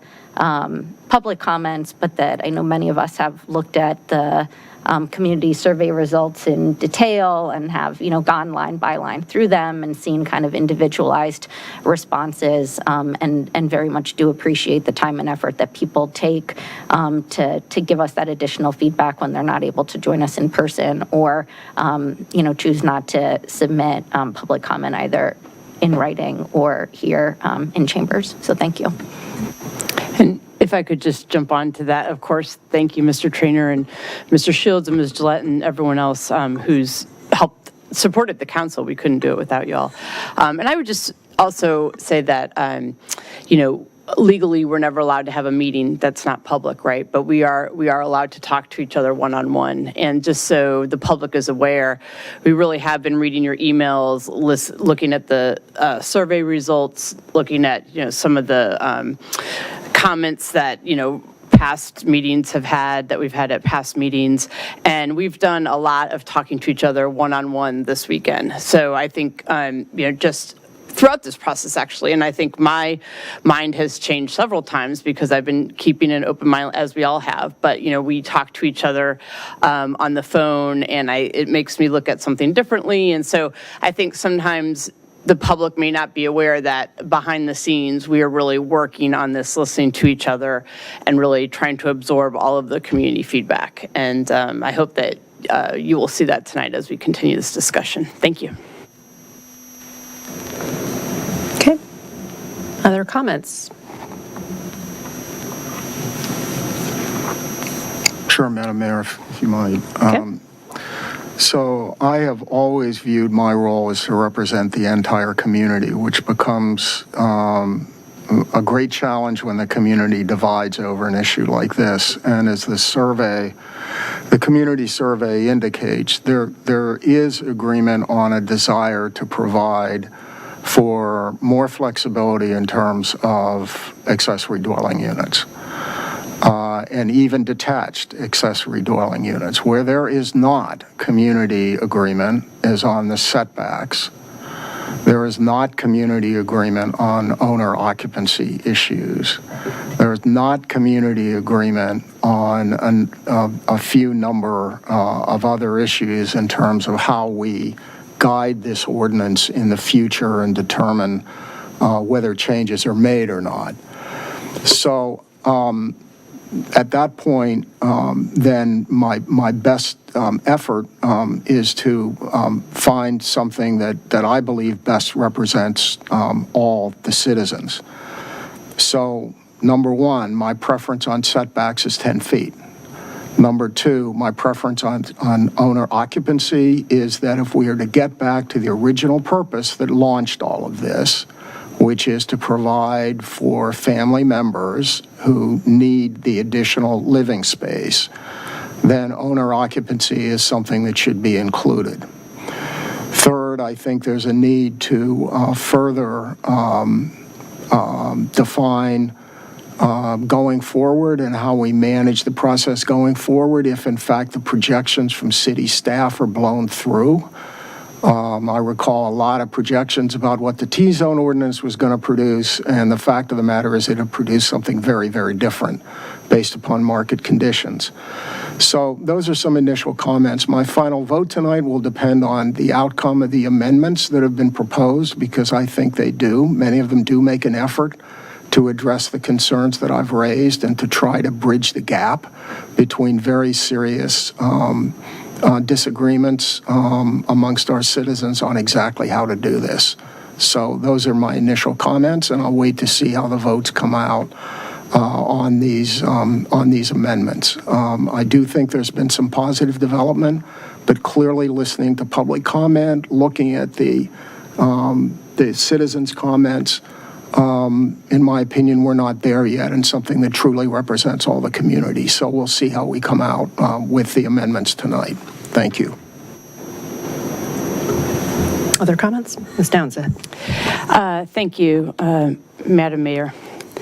So I do think it is, obviously, I think Mr. Snyder said very well, it's tough to find an ordinance that's going to cover, make everyone happy. And, what they say, compromise means that no one's happy in the end. But looking, I think I started where Mr. Snyder was, thinking about 10-foot setbacks and 15-foot setbacks. And again, I think through individual conversations with certain of my colleagues and thinking, does that that may make it less, not everyone may be able to build an ADU if we have the 10-foot and the 15-foot setback. I think that we settled, and actually this was a meeting that I was out of the country for, but I believe it was Ms. Connolly's original suggestion for the 8 feet and 10 feet. And I think, to me, that's a nice compromise. It puts the structures further from the property line. It promotes more privacy than a 5-foot setback would. Hopefully would, damage less tree roots, being 8 feet back. And, then of course, having structures that are 20 feet or 1.5 stories at a 15-foot setback. So for me, 10 feet setback. So for me, the 8 and the 10 is sort of a compromise. I do believe, coming back in a year and looking where we are is really important. Did we only have a handful built? Maybe we only had a handful built because we were too restrictive, however we end up tonight. Or maybe it's going at a little faster pace than we anticipated. So I think that's a really important piece of this, is coming back in a year and reviewing. But I do feel that to really looking at the neighbor's perspective, I know we look a lot about the owner's perspective, but looking at the neighbor's perspective, I think doing the 8 and 10 feet gives people a little bit more privacy, and it's a more moderate approach. And again, we can revisit it in a year, and if we feel like we need to loosen, in my opinion, it's easier to loosen those restrictions in a year than to try to tighten them in a year. So thank you. I guess while we're on setbacks, any other comments on setbacks? Vice Mayor? Not specifically on setbacks, but on the concept of reviewing it annually. I think that's a fantastic idea. And when we're looking at any public policy decision that we're making, I think it's always good to come back and see, we had our goals and our objectives, and we attempted to create something that would achieve those. Are we achieving the public policy goals? To Laura's point, were they too restrictive? Were they not restrictive enough? I think within, if we do this annually, it's a great measure of how the public policy is effective or not effective. And so I'm strongly in favor of that. I would agree with Ms. Downs on an 8-foot, right, 10-foot if it's a 1.5 stories, 8-foot if it's a 1 story.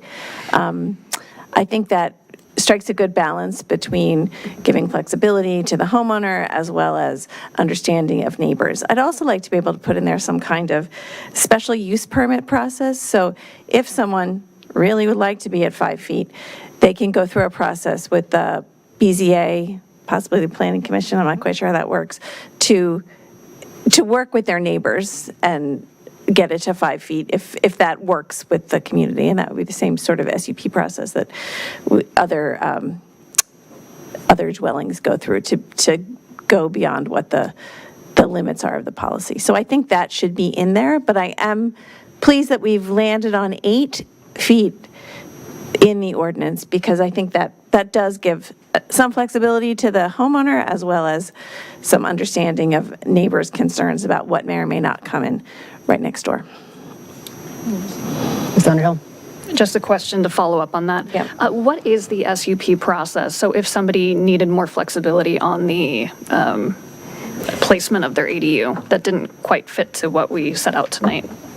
Yeah, so that would first require Planning Commission recommendation. So the Planning Commission Act right now doesn't actually hear too many SUP cases, and so I imagine it would be at least one Planning Commission meeting where they would make their recommendation to the BZA. The BZA would take into consideration the Planning Commission's recommendation and hold its own public hearing. That's advertised. It's a public meeting, of course, so neighbors would have opportunity to come and comment or submit comment ahead of time. So that's the process. It'd go Planning Commission and then the BZA. Thank you. Other comments? If not, Ms. Flynn? Yeah, again, I would support this one. I was a kind of proponent of the 8 feet for the 15-foot, one-story detached accessory dwelling, and then the 10 feet for all others. And I think that part of my thinking on the 8 feet was also that it would account for, or potentially better account for, some of the idiosyncrasies of substandard lots, of which we have a hefty amount in the city. And so my hope was that it would give us an opportunity, paired together with the reporting requirement, to see how this was playing out in the city. And then, as my colleagues have said, be able to kind of take this up in terms of any further modifications or experience that we then have further experience as we see kind of case-by-case studies before the Planning Commission and the BZA, to kind of see how this evolves and kind of how well we did at the outset. And so I'm comfortable with the by right provisions, and then Ms. Connolly's suggestion of sort of a safety valve under appropriate circumstances that goes through case-by-case review. We just add something there. I think that's important too, because the lots in Falls Church are also different. Every lot is different. Some of them have an old house next to a brand new house, and there's just a lot of differences, the sizes, the shapes. We did some special things for the corner lots because someone who lived on a corner lot brought that up to us. So I think being able to have that, draw the lines and then have some flexibility as well really fits what our community needs. Okay. So I think, given where the votes are, I have some thoughts about 5 versus 8 or 10 feet setbacks. So I certainly respect my colleagues for wanting deeper setbacks because it doesn't feel enough. I will respectfully disagree, but if it comes to it, I will vote for it because it is better than nothing. But I do want to point out 3 things. One, we should all be making decisions based on facts, data, and professional recommendations, and not our feelings. When you look at what's allowed by right, 3 feet for garages and sheds at 10 feet, and then for R1B, houses up to 35 feet tall, 5 feet for 1 story, especially if screened, is actually really quite fair and reasonable. I think ratios are not complicated math. Small setbacks lets homeowners build in the rear corners of their lots, preserving actually more open yard space for trees to thrive and more usable space for children to play and family gatherings. Privacy concerns from neighbors are very valid, but they could have been addressed with fencing, screening, window treatments. Staff has used Arlington and Fairfax County as the points of a comparison. Fairfax County actually has the minimum 2-acre requirement and very little production since they passed their ALU, so actually not really quite relevant. But we actually haven't talked at all about Alexandria, which actually allows 1-foot setbacks. 5 feet actually looks quite reasonable in comparison. And third, I do worry that we are creating a perverse incentive to actually build bigger than what someone may need. 1-story ADs, most common use case is for aging seniors or people with disabilities who may not need the half floor with stairs. But because we're pushing 1 story to an 8-foot setback, with just 2 more feet, we'd allow a 1.5 story version. People may be incented to build the bigger, slightly taller option. So I would encourage us to think critically about that. I'm okay with it if this is what it comes to, but I do think that I do disagree for those reasons, though. Is there a motion? Or other comments on other things? Madam Mayor, I have a preference for the 10-foot setback, rigid 10-foot setback. Does anyone agree with that on council, willing to consider that? Okay, not seeing that. That's important for me to know. Thank you. So can I offer an amendment to what's offered by staff? How do we do this, Celeste, or do we? We don't have a motion yet. We don't have a motion. So what we've laid out for council is a pathway whereby there would be a motion to adopt TO-24-17. If that motion gets a second, then it's there now it's for the council then to consider amendments. And so if you take that action first, we've laid out a series of amendments that the council can consider. There have been some variations on that theme, so we'll sort of have to work together on those variations of the theme. But I think that roadmap might be helpful to council.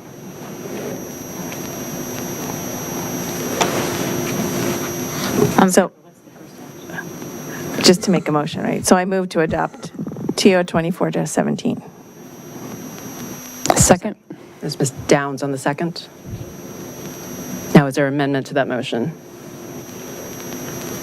I would, do you want to, okay. So I'll move to amend the setback provision. It's actually listed at lines 1645 to 1649 of the staff report, just to make it easier for anyone who's following along. But I would move so that that language states detached accessory dwellings up to 15 feet or 1 story in height must be set back 8 feet from rear and side lot lines unless the Board of Zoning Appeals grants a special use permit that reduces the rear and side setbacks to no less than 5 feet each. The Board of Zoning Appeals shall consider and may set conditions on such applications as described in Section 48-172. All other detached accessory dwellings must be set back at least 10 feet from rear and side lot lines.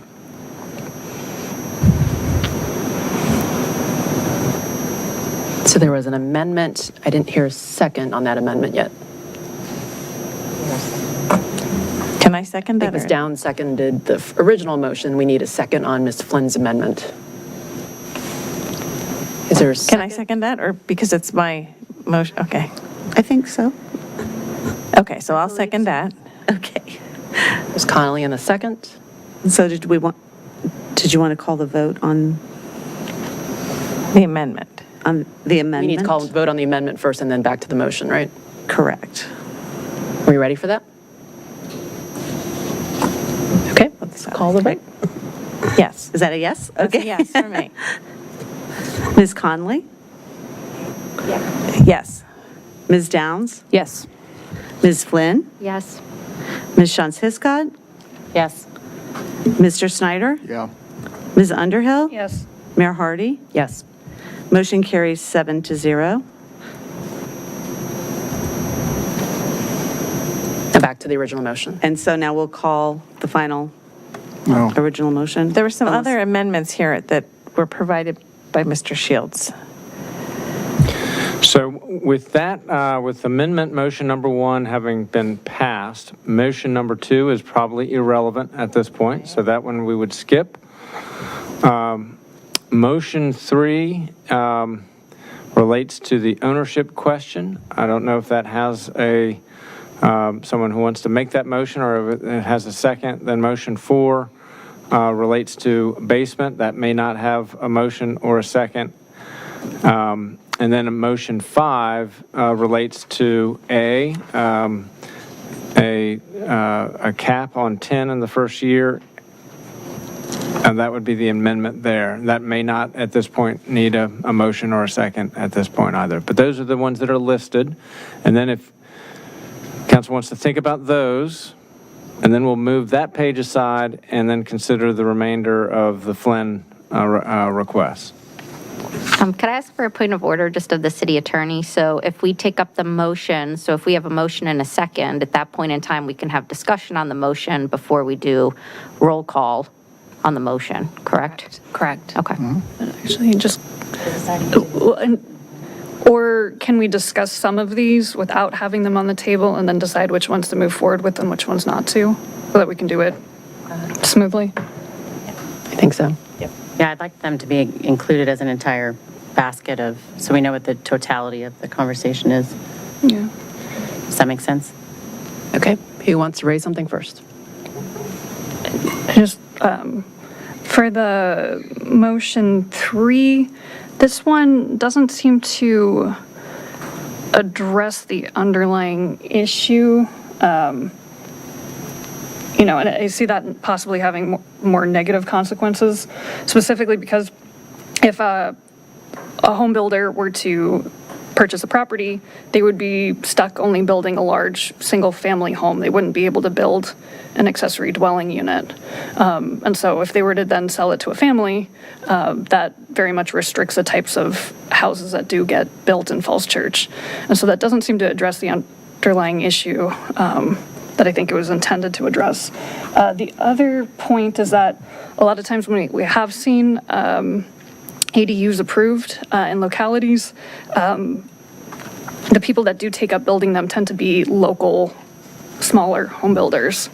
And so this basically keeps the market such that the home builders that we have in the area tend to be the larger ones that build the larger single-family homes. So I'd just like to consider that as we discussed motion 3.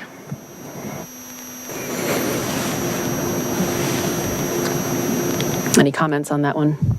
So I would just, so that the public can follow along more easily. So there's a potential amended motion, or potential amendment to the motion, that I proposed that would be a modification of an owner occupancy requirement. So during our discussions, people following the owner occupancy requirement sort of saw us debating this, and it caused some of us to go to some of the neighboring jurisdiction codes to look at what those owner occupancy requirements looked like. Some of them are kind of purer owner occupancy requirements, so to speak, where you always have to have an owner living for the life of the AD and principal dwelling on the property.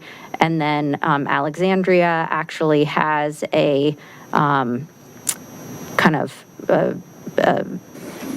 variation on it, which is that the owner of the property shall maintain the property as their primary residence at the time the residential building permit and the certificate of occupancy required to have an AD built or issued. And so it sort of responds to community concerns about investor kind of related purchases and sort of speculative purchases, concerns about sort of the commercialization of residential districts, and whether that blocks out, as other jurisdictions have experienced, first time or other home buyers from actually being able to have access to lots.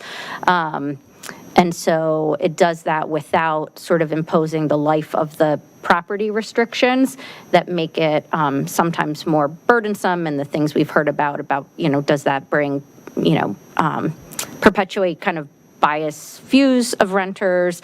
Does that unduly burden, owners who want to go away? And then you have enforceability or administrability kind of concerns about people who may have leases on the property. And so it's at the time of issuance, you want a person, as we've had community concerns about, like someone who's invested in the community actually making a decision about putting the accessory dwelling on their lot, with hopefully more engagement of their neighbors about that decision and the appropriate siting of the accessory dwelling. So I thought that the City of Alexandria model was one that, was responsive to community concerns we've heard about, and also council conversations we've heard about the argument and the counter arguments for this. And so I would support that motion. I do hear Ms. Underhill's concern about if a developer owned a lot, and if at the time of purchase they're the owner and they're doing the build, and the person who's the contract owner, so to speak, wants a new dwelling and an accessory dwelling, does this somehow preclude that? And that wouldn't be, my intention with this. And so if we wanted to add language to accept, for new construction, that's a principal dwelling and an accessory dwelling being built new together, I would view that as a friendly amendment, even though we're not in the technical motion at that point in time. So I think the fear that we're trying to address is the risk of corporate ownership. Could staff refresh our memories on the research that's been done to date and why the staff recommendation was not to put in an owner occupancy requirement of any kind? Sure. So it included in the staff report is an analysis of single-family homes in R1A and R1B that are currently owned by an entity that's not a name. So as best as we can measure is perhaps a corporate entity, but could be a family trust or other entity. We found that.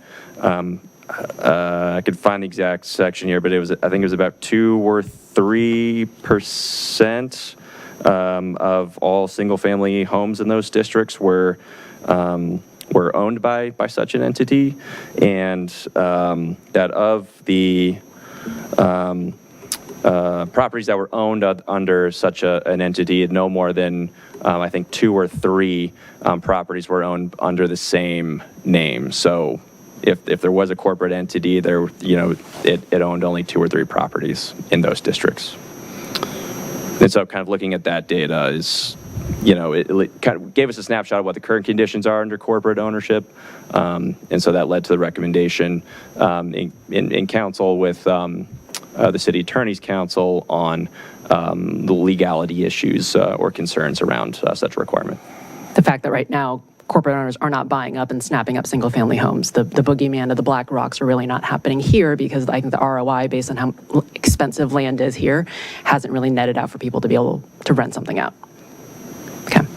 I guess my response to that is if you don't have the concern about it blocking purchasers because you don't feel they're going to do it, then there's no harm in including the provision in terms of who can buy the property at the outset, in terms of, at the outset putting an accessory dwelling on a property.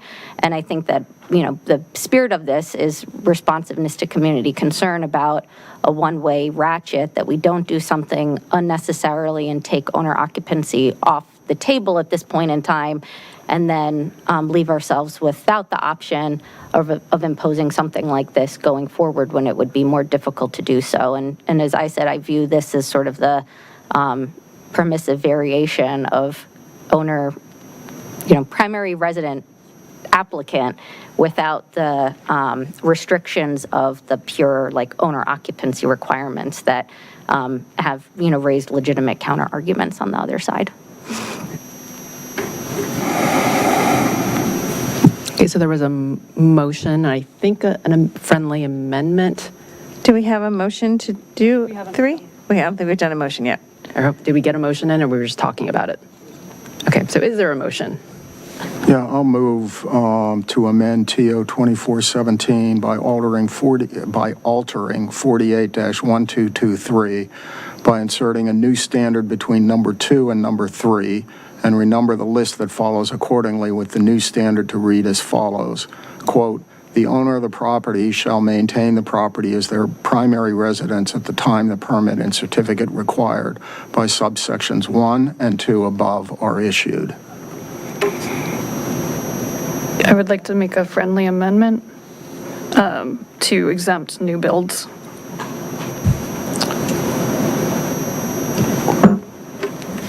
And I'll second all of that.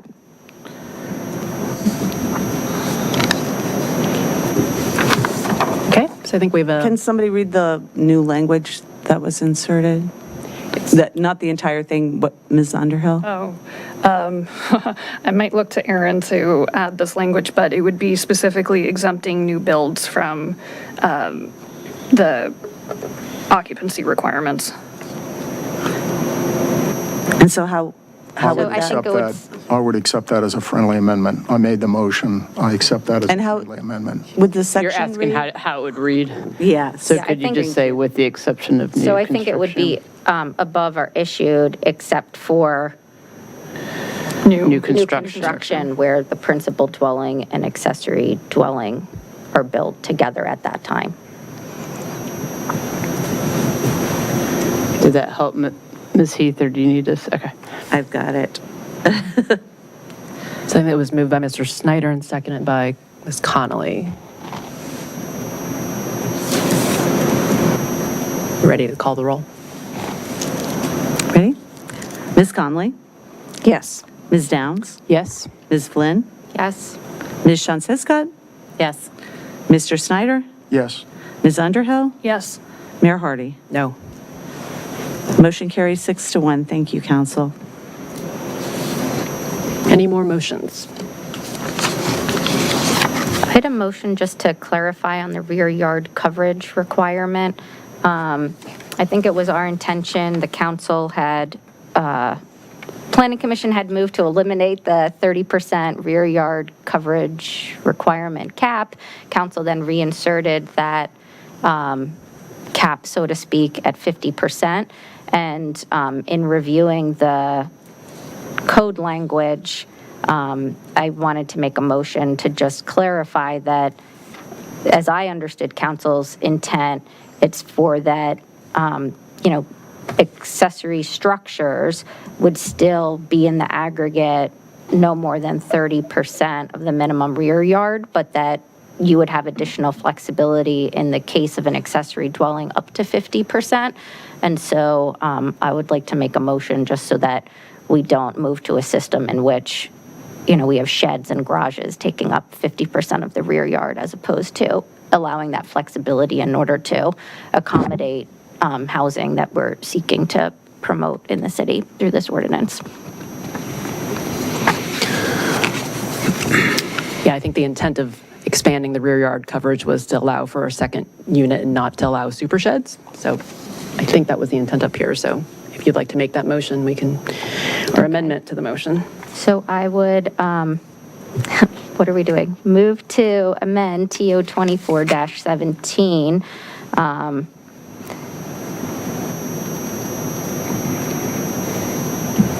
So that section 48-1102E3 reads, minimum rear yard except residential developments requiring site plans. Any permitted use or accessory structure not over 1.5 story or 12 feet in height in accessory dwellings, such buildings occupying in the aggregate not more than 30% of the minimum rear yard area or up to 50% where such buildings include an accessory dwelling, shall be located not less than 5 feet from the principal dwelling, not less than 10 feet from all street and alley lines, and not less than 3 feet from all other lot lines, notwithstanding any regulation or standard, including in Article 5, Division 12. We have a second for that amendment. Second. Downs on the second. Call roll on that amendment, please. Ms. Conley? Yes. Ms. Downs? Yes. Ms. Flynn? Yes. Ms. Shantz Hiscott? Yes. Mr. Snyder? Yes. Ms. Underhill? Yes. Mayor Hardy? Yes. Motion carries 7-0.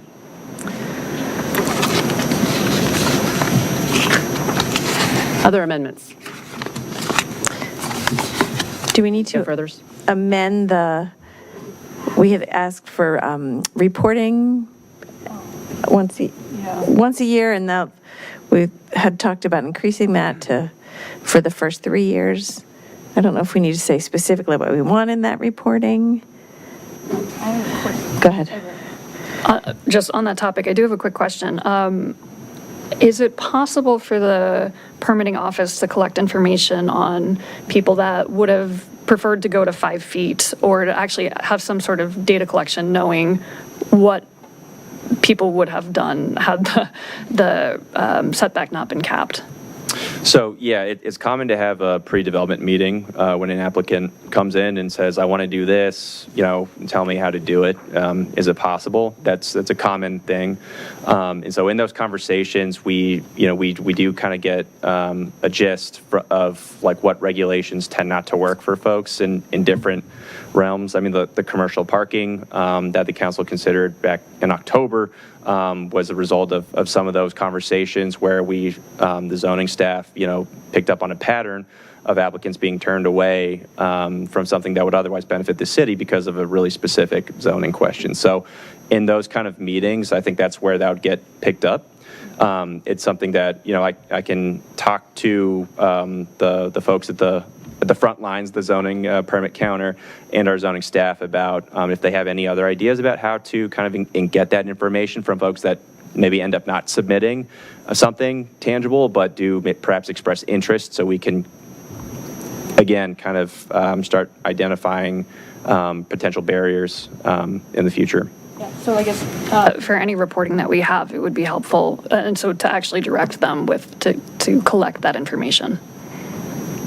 Yeah, I second that. I mean, the intent of having the reporting mechanism is to know, again, where we're succeeding or not succeeding on the public policy of accessory dwellings. Right, and I third that. I mean, even if it's just sort of conversation, not to create more work for the staff, but even if it's sort of themes of conversations and that sort of thing, anything would be, because this is brand new for us. So at least during the first year, having those kinds of this is what we're seeing, this is kind of, so some more concrete data, but also maybe it's also more conversations and themes and things. Thank you so much. Sure, thanks. That's also my intent for sort of this reporting cycle, so thank you. So did we change that in the ordinance, or does it just say the first 12 months? So there is language that is in Ms. Flynn's list, and I'm looking for it, but it has basically for 3 reports. Yeah. So there would be an annual report for at least the next 3 years. That's correct. Should I make a motion or?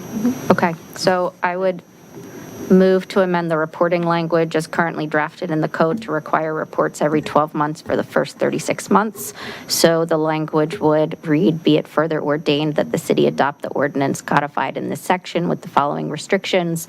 Following enactment of the ordinance codified in this section, the city manager will bring to city council an analysis of applications, approvals, and projects every 12 months for the first 36 months following enactment. And I think we all understand what that means in terms of what we expect. Second. Ms. Hiscott on the second. Call roll, please. Ms. Conley? Yes. Ms. Downs? Yes. Ms. Flynn? Yes. Ms. Shantz Hiscott? Yes. Mr. Snyder? Yes. Ms. Underhill? Yes. Mayor Hardy? Yes. Motion carries 7-0. Thank you. So I've counted 5 amendments so far. Do we have any others? I think that was 5. There was one amendment about not having a basement. So I think it was covered in our conversations, and I think the expectation is people generally don't have basements because it counts against their gross floor area coverage. But I didn't know if staff's recommendation was that we actually include that in the code because it came from somewhere. So.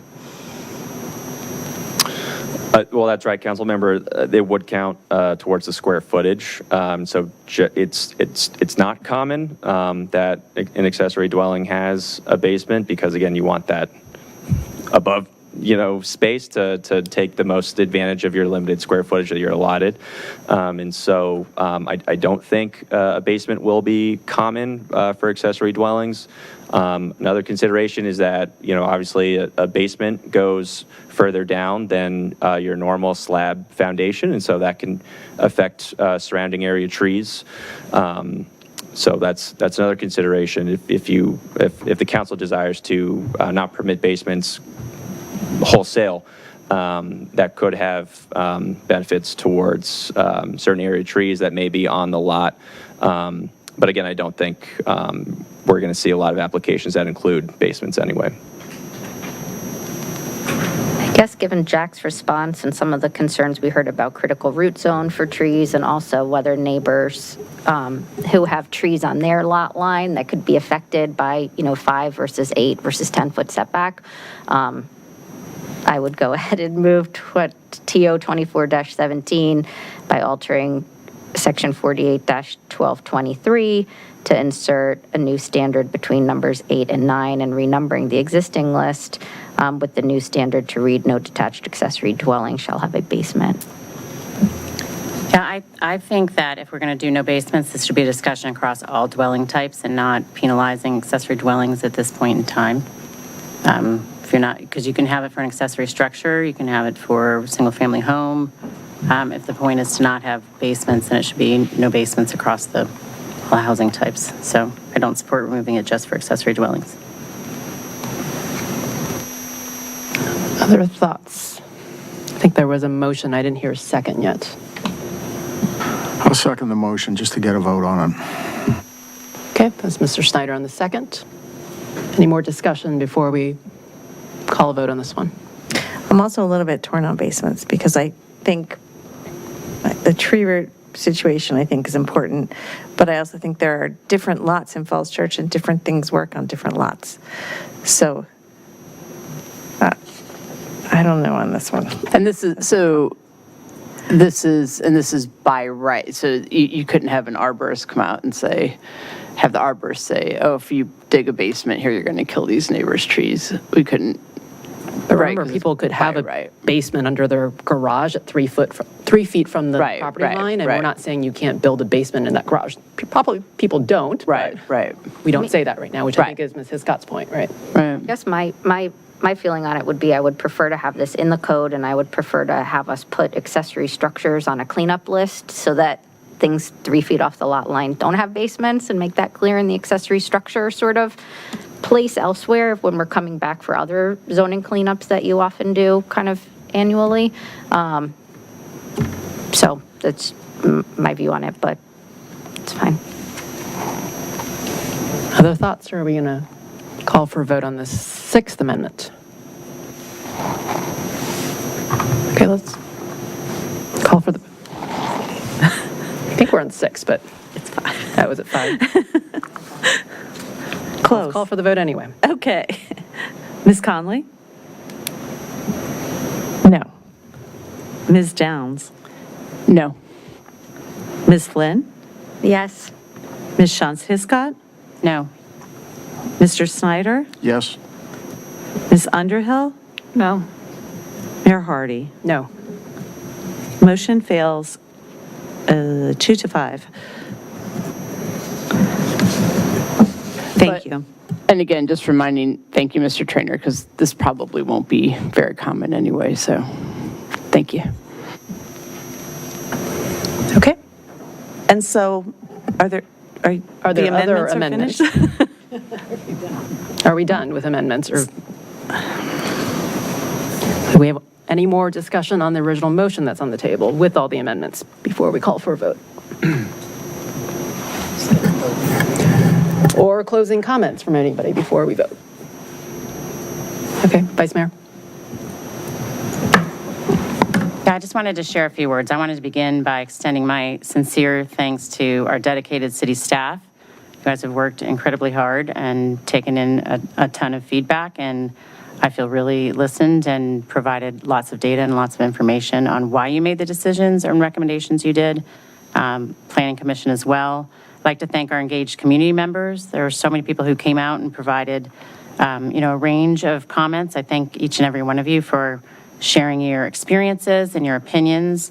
I'd like to thank the boards and commissions. We've had, I don't know how many meetings where each of our boards have taken this tremendous amount of information, really digested it, and provided comments and feedback to us. We've had a number of civic organizations very engaged. Our regional partners, we've worked with Alexandria and Fairfax and Arlington, their staff, their electeds, to see, what's worked for you, what hasn't worked for you, learn from the fact that they've been doing this for 7, 8, 9 years. We also have council members talk to people all over the country and gathered a ton of data. So thanks to our regional elected officials as well. And of course, to all my colleagues on this council for the really thoughtful and sustained work that's brought us to tonight's vote on accessory dwelling units. The topic of ADUs has been part of our council work plan for many years. We started working on it officially last May, but it's been contemplated for many years and it hasn't been taken lightly. We've approached this with care, diligence, and a shared commitment to expanding housing options in the city of Falls Church. While we've had differing views on how best to meet that public policy goal, and I personally would have supported perhaps a more progressive approach at times, I'm really proud of the collaborative effort that's led us to this incremental but meaningful step forward. I've had the privilege of calling Falls Church home for nearly 30 years, living and working within our 2.2 square miles for most of that time. I love this community deeply and plan to stay for many years to come. Tonight's action affirms our commitment to ensuring that others can continue to find their place here too, whether they are aging parents, adult children, longtime neighbors, or new residents. Expanding housing choices through ADUs is a practical and compassionate move towards a more inclusive and really resilient city. Thank you to everyone for your participation in this community process. Thank you, Vice Mayor. Other closing comments, Mr. Snyder? Thank you, Madam Mayor.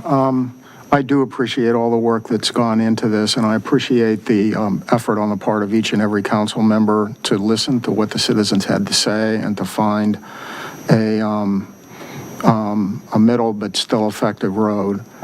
I would obviously have liked to see changes in this ordinance. On the other hand, I recognize that there is a genuine effort to listen to all the citizens and, to, as I said, to find a middle ground. I want to reiterate that compromise is not a four-letter word. And I think there was a serious effort here on the part of the council to find a compromise, as has been recently displayed. So again, I would prefer certain changes, but I do think the effort was made to, again, to work through the comments made by the citizens and to find a medium that does its best to bridge any gaps. And I hope this is a process that will continue to apply in all future issues. That is a genuine effort to, as I said at the beginning, govern for everyone. Thank you. Sure that we got to a place where what we were discussing was, really reflected in the ordinance language, and that people who look at this ordinance, can hopefully have clear answers, not having participated in all of these conversations, to know what is permissible or what isn't permissible going forward. And I think that, that this has been an opportunity to expand housing options, to provide people flexibility on their lots, while also respecting the need of zoning ordinances more generally, to strike a balance for the community as a whole. And so to think, that our current ordinance has internal only accessory dwellings with a special use permit and a 3-year renewal requirement, and that we've moved to internal, accessory dwellings, attached accessory dwellings, detached accessory dwellings, conversions of accessory structures, while still accommodating and really wanting to stand by other values in our community, which is trying to find that consensus, wanting to find harmony where we can and not sort of sow division. I'm happy with where we've landed, and really just want to, again, say thank you to my colleagues for their engagement throughout the entirety of this process. So thank you. Any other comments? Donnelly? So because I thought my prediction was this was going to take us 20 minutes tonight, so I was wrong. So I won't say much except to say thank you to everyone. It really is a process of collaboration and communication and talking and listening and gathering information. And it has really been a heavy lift for staff especially. So thank you for that.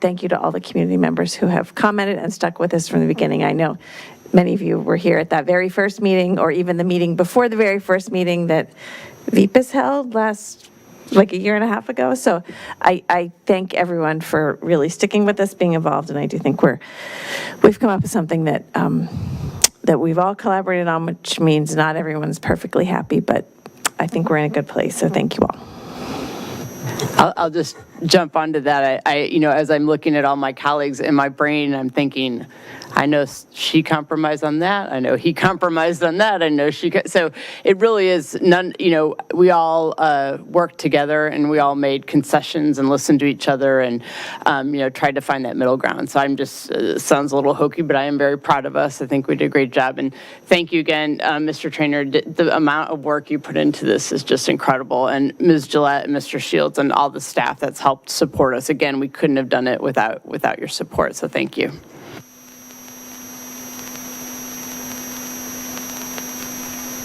Nope. Okay. Well, I have some comments. And this is going to take us over whatever time frame you have. So I think allowing detached accessory dwellings is really a small incremental move. It's one part of that puzzle in solving housing that's really been proven to address creating more housing options without dramatically impacting neighborhoods. And it's been one full of compromises, as evident by tonight's, I think, 5 or 6 amendments.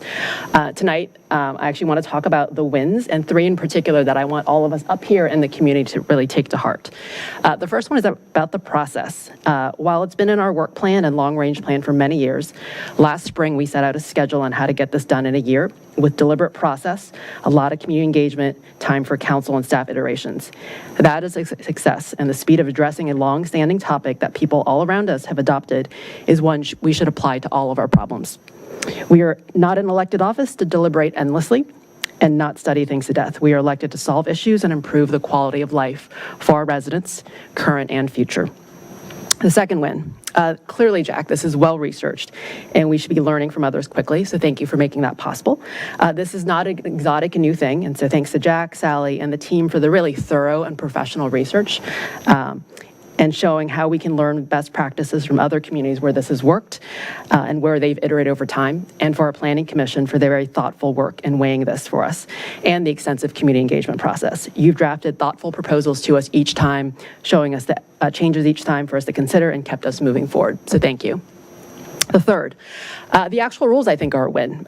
Is this as progressive as I'd like it to be? No, but we are making it by right with no permanent owner occupancy and not requiring additional parking. And those, in fact, are actually the 3 poison pills that AARP and the GMU Mercatus Center says have limited production of ADUs as a feasible option elsewhere. So I'm quite proud that we've stuck to those because those are important. And hopefully we are creating a more viable option of what people can do with their land instead of tearing it down, providing for choices now for multi-generational living, something each of us up here is dealing with, whether that's for children who would like to return home to their community where they grew up, or aging parents, or additional sources of income to help pay for increasing costs of living. Right now, the main way you can live in a neighborhood anywhere off Broad Street is to snatch up a small rambler before it gets torn down, or buy a new $2.5 million home. Even a Winter Hill townhome now costs $900,000. This has limited who can live in our neighborhoods and drives up housing costs. So I want us to keep those 3 things in mind as good, kind of successful things we've done. I do want to talk about what's next and a mindset that I'd like all of us to have. In the accessory dwelling 2.0 version of this, and I hope we get to that in a year, as we've all committed to, we should be monitoring production. If we're not seeing enough come through the permitting process, that means we're being too prohibitive. I think we've all made the commitment with that amendment vote that we'd like to see the rules loosening up. So I hope that we stick with that. In addition, I've talked about other ways that this can be more progressive. If we are serious about home ownership opportunities, which we all talk about up here, if we're already allowing 2 families to live on 1 lot, we should consider the split ownership idea. That allows for mortgage financing of the accessory dwelling and unlocks this as an option for more people to build one, versus now it's only people who have the cash on hand or willing to take a construction loan or take equity out of their home. We should also consider whether someone can have an interior AD and a detached AD, pre-approved plans to lower the cost of production, or tax credits to build them and rent them as affordable. These are all more progressive things that we are leaving on the table that we can do and chosen not to do this time, but I hope we consider in the future. Again, if we are serious about being a welcoming city and creating more options to live here besides the default being a $2.5 million home, apartments, and now a few more townhomes and condos, how are we actually going to get there? So I want to talk about that mindset. The mindset of holding ourselves accountable to our values beyond yard signs, solving issues we say are important every time we adopt strategic priorities, and see whether actually producing outcomes that we want is, I hope, the takeaway we do from all this. And remember to apply that to other challenges we have, whether that's trash fairness issues, pedestrian safety, budget, climate, and so much more. We should be reframing the discussion every time we talk about housing and change it from mitigating bad stuff that's going to happen to a more well-rounded discussion about the good it will bring. The places that we all actually admire most are the ones that are allowed to organically grow and change, and the same should apply to Falls Church. And finally, we have to be careful that all the rules and processes we put on ourselves that supposedly keep bad stuff from happening may actually prevent us from doing as much good as we want. And I hope that we take that to heart. Thank you. I think we're ready for the vote.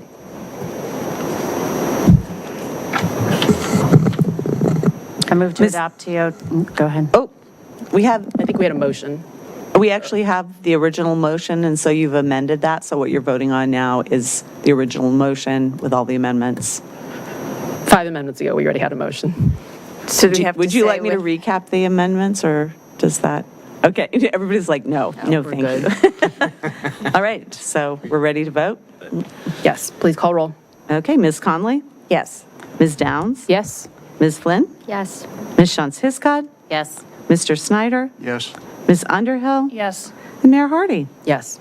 Thank you, council. That passes 7-0. Congrats, Mr. Trainer, and thank you. Thank you. We mean it. Thanks.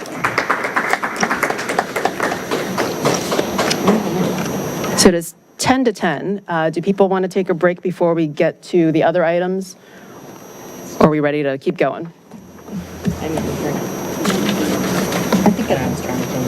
Okay, maybe let's break till 10, and then we'll resume with West Falls and then budget. Okay.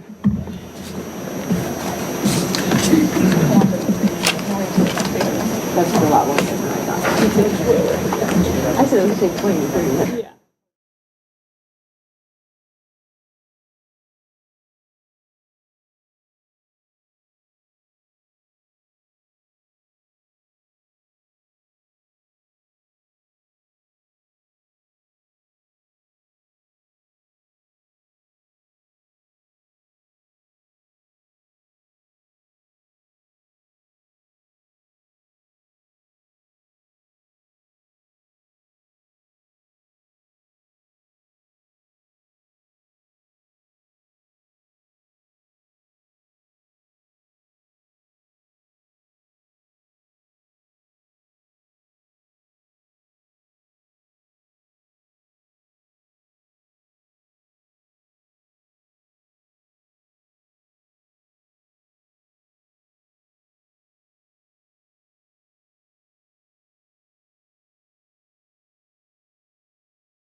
Okay.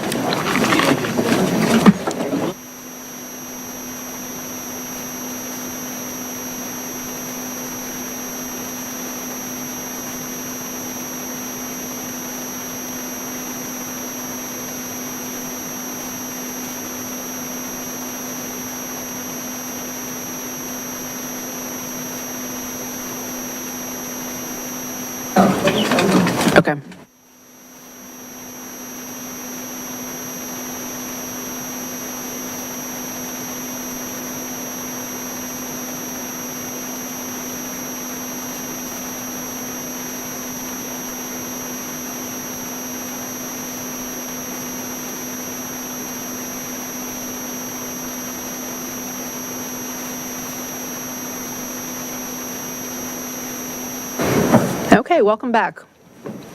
We're ready to get on to the rest of our agenda. So first up is TR 25-09. Yes, and that's a resolution to amend the voluntary concessions community benefits terms and conditions associated with the West Falls Economic Development Project Special Exception Entitlement approved by Resolution 2021-23 dated August 9, 2021, to reduce the minimum size of the grocery store component from 39,200 square feet to 32,900 square feet. And Henry Zhang is our staff lead for this item. This was discussed at work session, so we'll keep our staff short, very brief. And I also want to note that Mary Beth Avedizian, representing Hoffman Associates, is participating virtually, and we welcome her to this meeting. Mr. Zhang. Thank you, Mr. Sherrill. Good evening, Madam Mayor and members of the City Council. I promise I'll be very brief. As Mr. Sherrill mentioned, the City Council reviewed this last Monday. This amendment is being proposed in response to the leasing reality of the grocery space. Most importantly is to facilitate the completion of the phase one. As of right now, we are expecting the entire phase one will be completed by this summer, except for the senior building, which will be in 2027. This amendment will result in 6,300 square feet, 6,300 square feet of additional tenant space, and then that will be a potential, tenant for the city that result in tax revenue. And then the last thing I need to point out is that this amendment is very limited to scope, only to this language in the SEC special exception entitlement. And then there are a bunch of the use limitations also within the SCE without any impact by this amendment. With that, staff recommend approval of the motion to basically refer the proposed amendment to the City Planning Commission for review and recommendation, and also further schedule the public hearing and the final considerations on May 12, 2025. Thank you. And be happy to answer any questions. Great. Thank you, Mr. Zhang. Do we have any questions or comments for Mr. Zhang or the applicant? There are really no changes since our work session discussion. Exactly. Okay. Okay. Well, I actually just have a comment for Ms. Avedizian, if you can hear me. So I just wanted to thank you for the really long road. We are really nearly to the finish line. I think, as evident by the request I had about paving, if paving's right around the corner, that means we are very, very close. And a quick anecdote, I was actually at Meridian High School this weekend. We hosted the Regional Housing Expo. And frankly, left and right, we were fielding compliments about how wonderful the new high school is, and that really once-in-a-generation new high school. And the West Falls project and our partnership with you and Hoffman has really made that possible. So I just wanted to thank you for that, because it was so apparent by seeing the space used by the community and across the region that the West Falls project was really the catalyst for us being able to do that high school. So thank you. You're welcome. Our pleasure. Okay.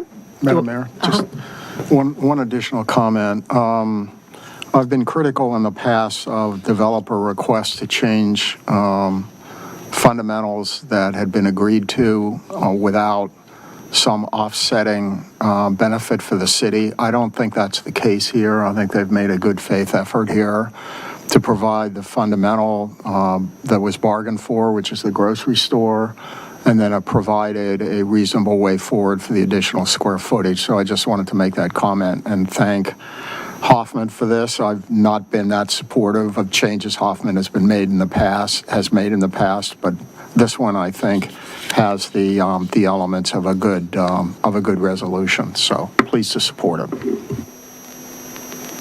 Okay, is there a motion then? Ms. Downs? I move to refer TR 25-0909 to the Planning Commission for review and recommendation to the City Council, schedule a public hearing for May 12th, 2025, and to advertise the same according to law. Second. Is Ms. Hiscott on the second? Call roll, please. Ms. Conley? Yes. Ms. Downs? Yes. Ms. Flynn? Yes. Ms. Shunts-Hiscott? Yes. Mr. Snyder? Yes. Ms. Underhill? Yes. And Mayor Hardy? Yes. Motion carries 7-0. Thank you, Council. Thank you. Okay, we're on to the budget. So before we get started, I think we have a conflict of interest disclosure.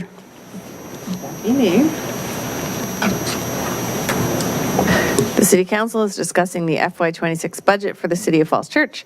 I am an employee of the Falls Church City School Board, which may be affected by the proposed fiscal policies. As a result, I'm in a group of 3 or more people who may realize a reasonably foreseeable direct or indirect benefit from the proposed ordinance.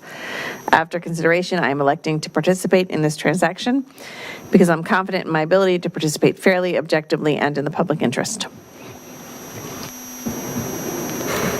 Okay, Mr. Shields and Ms. Bawa. All right. Mayor Hardy and members of council, what we have before the council for first reading, which is the council's first formal actions on the budget, is we have the budget and the CIP ordinance. We have the tax ordinance, so it would set the real estate tax rate and the personal property tax rate. And we have a stormwater billing rate ordinance and a sewer rate ordinance. So these 4 items typically are considered together, and public hearings are held together, but each one would require a separate motion. Would you like me to read the titles?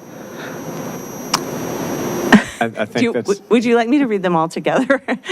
That was my question. I guess that would be what we need to do. Okay. Yes. We will read them all together. So we have TO 25-02, ordinance fixing and determining the budget of expenditures and revenues and appropriating funds for the fiscal year 2026, general fund, sewer fund, stormwater fund, cable access fund, affordable housing fund, school operating fund, school community service fund, school food service fund, community development authority, and capital improvement program funds, and to adopt the FY26 to FY2031 capital improvements program. We have TO 25-03, ordinance setting the rate of tax levy on real estate for tax year 2026 on personal property, machinery and tools, and all other property segregated by law for local taxation in the City of Falls Church for tax year 2025.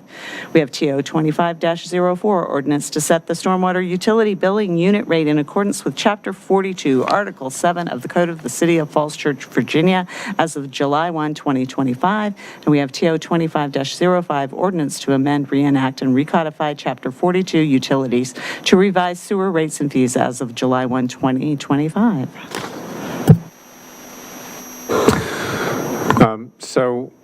I noted at the outset that with the revised revenue forecast for FY26, we anticipate that there will be changes both to the budget and potentially to the tax ordinances between first reading and second reading. But I will provide just a very quick overview, really for the public's benefit, of what these ordinances do. For the budget, sort of the high-level things in the budget is for the general government. There's an operating budget of $57,706,605. That's an increase of 6.5% over the current fiscal year. For the school budget, the overall budget is $69,547,486, a 7.1% increase over the current year. The transfer to the schools is $55.6 million, which is an increase of 5.6 over the current year's transfer. One note about this budget is that overall, it is a 2.9% decrease over the current year, and that is because there's a decrease in the use of capital reserves for the capital improvements program and a decrease in debt service due to the Mary Ellen Henderson debt coming off the books. The budget, just a few notes on the budget. The budget does include a $500,000 contingency to provide the city a buffer against further revenue declines due to federal government actions. The budget does provide increased funding for paving and for road maintenance. It's a $700,000 increase over the current level of spending for road maintenance, a total of $2.2 million for that purpose. The budget does provide a compensation increase for employees of 5%. And the budget also has about $1 million of increases to our interjurisdictional contracts with Arlington County and with Fairfax County.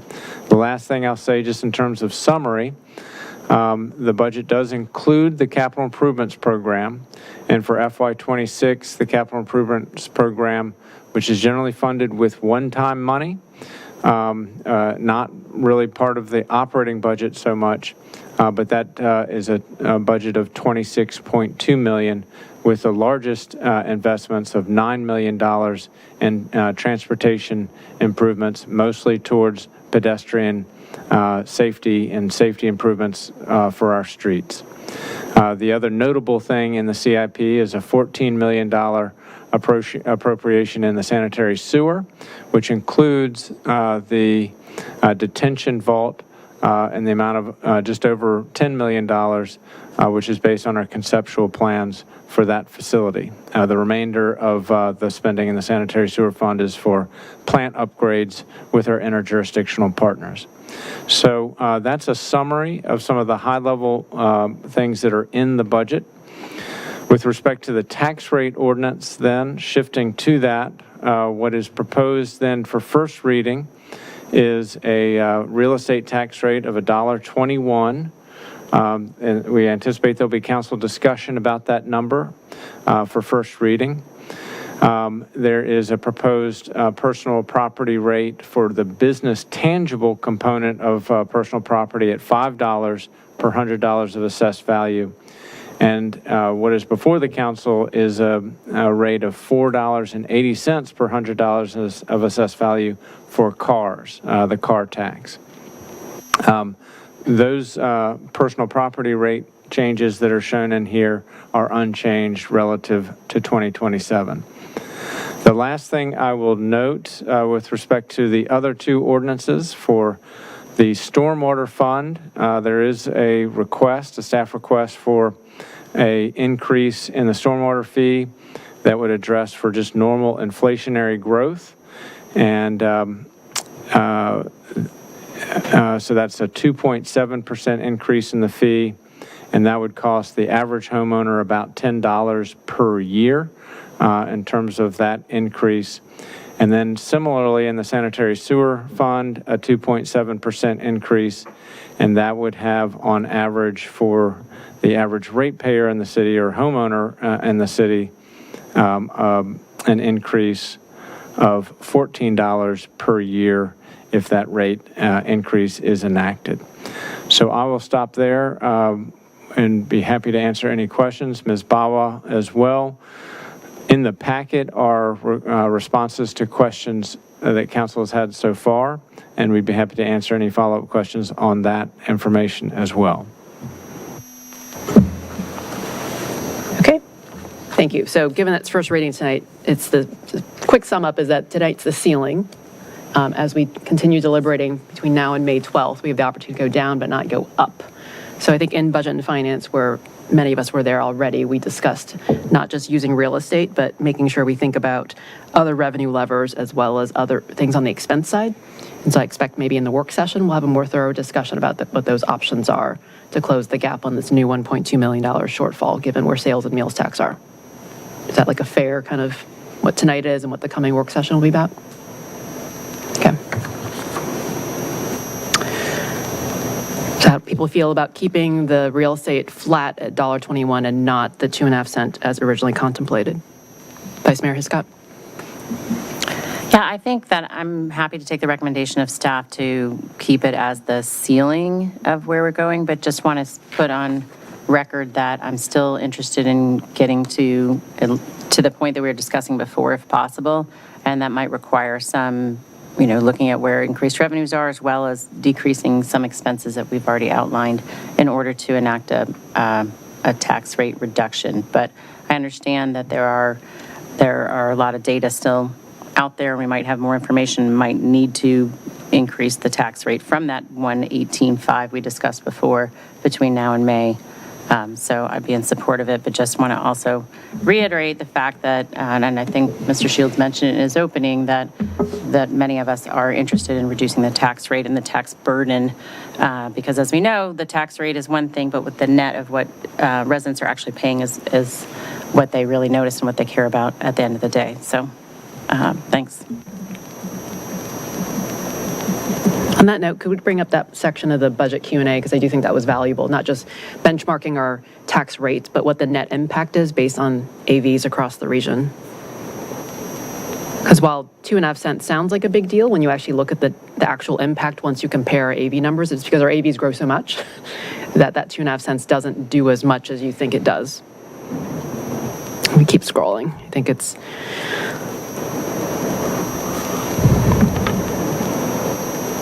a little more. There it is. Yeah, it's that chart right there. So you could see that with the proposed 2.5 cents for the median homeowner, that's still an increase of $400 in their bill. And we can look at the region.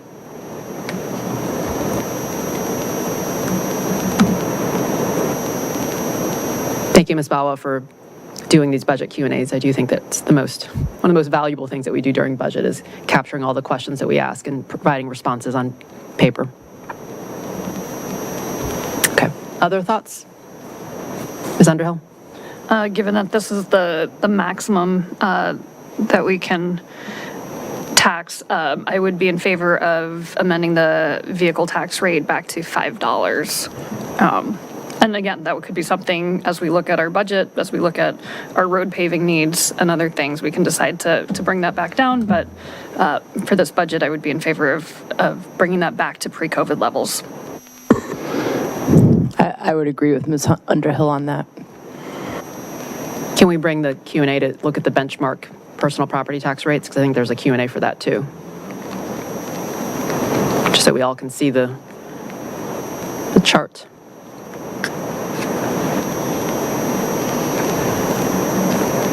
Sorry, that's not it. Sorry, my computer decided to update, otherwise I'd tell you what page it's on. But I remember there was a budget Q&A that benchmarked car tax rates. It's page 8 of the... Thank you. There it is.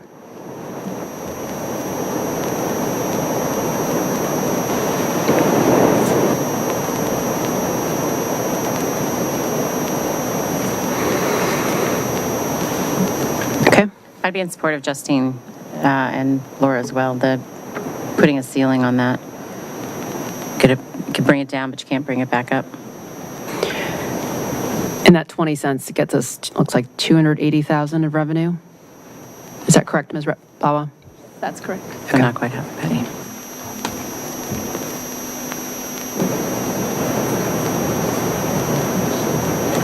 Okay. Other thoughts on the various tax rates? I'm okay with the ceilings. I mean, as I've said before, I think on the, like others, I would like to land somewhere between 118.5 and 121. And on the vehicle tax, I'm okay doing the ceiling at 5, but, looking at the chart, we're already on the high side of vehicle tax, and then you look at our tax rate, and I just have a concern that across every single place where people are paying money, whether it's fees or through taxes, that on the tax rate, on the car tax, on the sewer, on the stormwater, potentially on trash, like that that all of these continue to add up, and we're not anywhere near an equalization rate. And I understand the reasons for that, and that this in particular is a difficult budget season, but don't want to lose sight of how difficult it is for the city. It's also difficult for people who are very cost burdened right now. And so don't want to sort of treat all of these things as safe harbors that we take advantage of on every single domain, or whatever you want to call it, as we go through the budget. I agree with Ms. Flynn. I also, if we have an additional tough year a year from now, those may be levers we choose to use in future years and not necessarily this one. But I agree. Focusing on the net increase to residents is where we start. I won't raise it for this budget cycle, but I will ask for a request that we do look at C&I tax again, because in looking at the other jurisdictions and sort of why the tax rate is lower, or if we, do move away from a general fund for trash, a lot of those other jurisdictions have a variable tax rate, so to speak, in that the commercial properties are paying the C&I tax, which raises the kind of base tax rate in a way that may help with our transportation costs and offset transportation costs that we're otherwise paying for through the general fund or local revenue, in addition to kind of all the grants that we generally seek out regarding transportation. So just another kind of tool to consider. Yeah, I guess I'll third that comment that, we should not just be looking at revenue levers and hopefully the expense stuff, especially. We all heard the presentation about how the federal changes impact the region, that this is year one of maybe 3 to 5 years of potential pain. Like, we need to have those options, even some that may not feel great right now, but ready to go for future years. And so I've said it before, but I think we should stop expecting 6 to 8% revenue growth as we've had over the past 3 to 5 years. Just because we have it doesn't mean we should spend it. So even if this may be the first year, we should start learning to tighten our belts, I guess, where needed. Ms. Connolly? This is more of this is probably a question for the Q&A, not for right now, but on line 125 of the budget, it's a $150,000 investment in city financial systems. Can you just explain what, is that more munis? Or what that is? And again, it can just be a budget question in the book. You don't have to explain it right now. But So what it specifically is moving our financial software to the cloud. That's what Tyler Technology wants us to do. And so we won't have the local servers. Our data will be in a secure environment, in a cloud environment. And there's a subscription that comes along with that. So we'll have some cost savings because we'll be getting rid of our local servers for Munis. But the real reason we want to go to the cloud is in terms of citizen access and doing business with the city, it's going to be a much better experience once we take that step. So it's not doing it just for the sake of doing it. It's doing it as a precondition to creating a better experience for people doing business with the city. Thank you. I did want to bring up something, given that tonight is supposed to be first reading. Given all the discussion we've had on solid waste, what do we have to do tonight should we want to make that change in this budget cycle? So, nothing tonight is the bottom line. In terms of the options that were discussed at work session at your last meeting, there were some options that were discussed, a reduction of the tax rate and the imposition of a fee in lieu of that, it being in the property tax rate. By city code, it states that the solid waste disposal charge, which is envisioned in the city code and has been since the 90s, is to be set by resolution. I think one thing, if the council is interested in going this direction, the two actions should be considered together. In other words, don't lower the tax rate thinking that you would consider a fee ordinance later. They should be done at the same time. So then the question is, when would the council do that? I've been an advocate for giving us some time to study it and to design a fee schedule that would be fair and would also accomplish or align with city policy goals of having a price signal to encourage recycling and reuse. That will be more complicated and that would be slower. If the council wished to take the step to have a fee and lower the tax rate, the bottom line is you could either do that on May 12th, if that is what the council directs staff to do, or it would be possible, although it's not something we have ever done before as a city, to have a later action in the fiscal year to adjust the tax rate at the same time as shifting to a fee. That could be done in August. I wouldn't really encourage it being done too close to October because that's when we really want to wrap up our billing systems. So August or September would be an option, but it is something that the city has never done before, that we've never done a mid-cycle adjustment to tax rates. Now, one reason we've never done it before is we used to send out a bill in July. And that's a long time ago, but that kind of created this mentality that you really can't change the rate. But we have, for a number of years now, shifted to that first billing be in December. It's mailed in November, so it is technically feasible to adjust it later in the fiscal year. Again, it's never been done before, and it's not something you really see localities in Virginia do very frequently. So I put those caveats out there. Okay. But if it were to be done the traditional way, it would be done on May 12th, both the tax rate and the fee, and then staff would then work through the implementation of that and the communication of that sort of after the fact before the bill goes out in November. Thank you, Mr. Shields. And I'll just put this out there that I do support pulling this out of the tax rate, but for me, my concern is the communication piece and it's very complicated, right? Even for us, it's complicated. So to try to then communicate it to the community it's going to be tough. So I think, I don't want to, get ahead of anyone on the council, but I do think if we had more time also, that would help us to have more time to communicate to, through various measures, whether it's, mailings or and the website and all that. But I think that would be my concern, is just going too fast would be hard then to get that word out to the community exactly what we're doing. Madam Mayor? Mr. Snyder, go ahead. Sure, thanks. I do think there's a mixture of financial and policy issues here that deserve some work.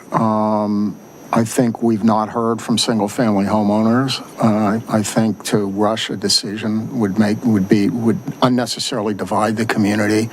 I am interested in exploring how we can pursue environmental interests here, how we can deal with the inequality right now between our multifamily homes and single-family homeowners, which is something I'm interested in dealing with. But I don't think creating a new set of winners and losers is the best way of dealing with the current set of winners and losers. I'd like a win-win here, and I think it may take some time to work that through, but I'm certainly committed to engaging in that process to see what we can do, and in an expeditious as possible time frame. But I think between now and May, I think it would be a mistake. It would unnecessarily divide the community. Where just using tonight as an example, I think working really, really hard, we can end up with a better product than rushing it. Thanks. I had a question, and I echo those comments, and Ms. Downs's, it was like gated backwards, comments in particular about communications, and kind of not wanting to have like warring factions in the community. You want people to come together over the budget as opposed to sort of feeling as though it's a contentious budget process, but still wanting to deal with this issue of, the trash service and it not reaching everyone. My question goes to kind of notice required. You can see a lot of the single-family homes would retain curbside collection because you need like that economies of scale, and it makes sense in terms of, the city is sort of organizing that for single-family homes. Are there steps the city has to take to confirm with HOAs, for example, and some of the larger HOAs that they would continue to rely on the city if they were part of a fee-based system? Like in my mind, I could think of if you had an HOA of 200 townhomes, that those townhomes might want to explore the possibility of what a private contract would be before they were necessarily had this fee imposed upon them. And so part of my concern is like if we set a resolution that is dependent on the current calculation of 3,066, like what happens if you have groups that might fall out of it because they aren't mandated to use curbside collection. Right now they're using curbside collection, but they might find that it's more economical, for example, to go in on someone else's contract who was using a multifamily independent private like contractor and get rolled into their service. So that's my kind of concern about doing this in the next month, and then also just knowing, are we getting the numbers correct, or are the numbers gonna potentially go up and down based on what your actual collection participation number is and what like the tippage fees might be associated with whether all 3066 are in that group come December when people pay the fee. I think we need to look at it. It could go up and it could go down. We have another policy question where we have a number of townhouse developments that it's in their site plan that they cannot hook up to city trash. If we had a fee system, would we change that policy? If so, how would we change that policy? So that could grow the number of people who subscribe to it, but I don't have an answer to know exactly how we'd predict that at this point. I asked that not necessarily because I know that work session next week, we are scheduled to have a more thorough discussion on where we are with solid waste. I think I asked tonight mainly to make sure that there wasn't any action we needed tonight. I'm hearing you say that we have two choices. It's a resolution and lower the tax rate on May 12th, or we can adjust it in August with the caveat that we've never done that before, but it sounds like that is a legal option. But tonight, there's no action required, even though it's first reading on all the other parts of the budget. That's right.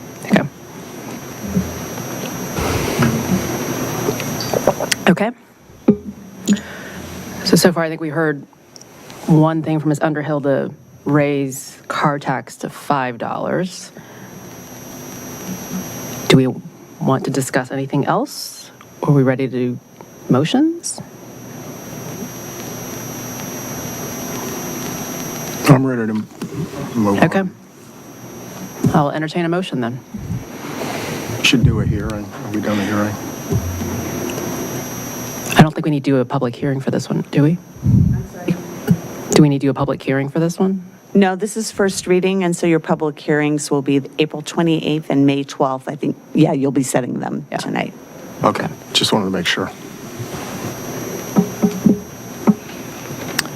Move to grant first reading to TO 25-03, schedule public hearings for April 28th, 2025, and May 12th, 2025, schedule second reading for May 12th, 2025, and advertise the same according to law. That is the tax rate ordinance. That was 03, not 02? You want to make the amendment, right? It says 03. For the vehicle count? And then it requires an amendment. I would like to make a, Sorry. With Justine's amendment of $5 tax rate. Yeah, don't we start with 02? I think we got ahead of one of our motions. I withdraw my motion. Wait, okay. We have the budget. We have the budget ordinance come first. TO 25-02 is the budget. Hang on. I move to grant first reading to TO 25-02, schedule public hearings for April 28th, 2025, and May 12th, 2025. Schedule second reading for May 12th, 2025, and advertise the same according to law. Second. Connolly in the second. Call roll. Do I need to make an amendment? No. This is the budget, not the tax rate one, I think. Yes. Ms. Conley? Yes, yes. Ms. Downs? Yes. Ms. Flynn? Yes. Ms. Shantz Hiscott? Yes. Mr. Snyder? Yes. Ms. Underhill? Yes. Mayor Hardy? Yes. Motion carries 7-0. Okay, I think now we're ready for the tax rate one. So probably similar to what we were doing on the last one, if we have a motion and a second for the ordinance, then we would amend it, and then we would proceed with the final action. You could Shall I just, try again? you could just make a motion with the tax rate you want in it Okay. as Move to well. grant That would- first- Sorry. Move to grant first reading to TO 25-03, schedule public hearings for April 28th, 2025, and May 12th, 2025. Schedule second reading for May 12th, 2025, and advertise the same according to law with the amendment of changing the vehicle tax rate to $5 per $100 of assessed value. We have a second. Second. It's Downs on the second. Call roll, please. Ms. Conley? Yes. Ms. Downs? Yes. Ms. Flynn? Yes. Ms. Shantz Hiscott? Yes. Mr. Snyder? Yes. Ms. Underhill? Yes. Mayor Hardy? Yes. Motion carries 7-0. Thank you, council.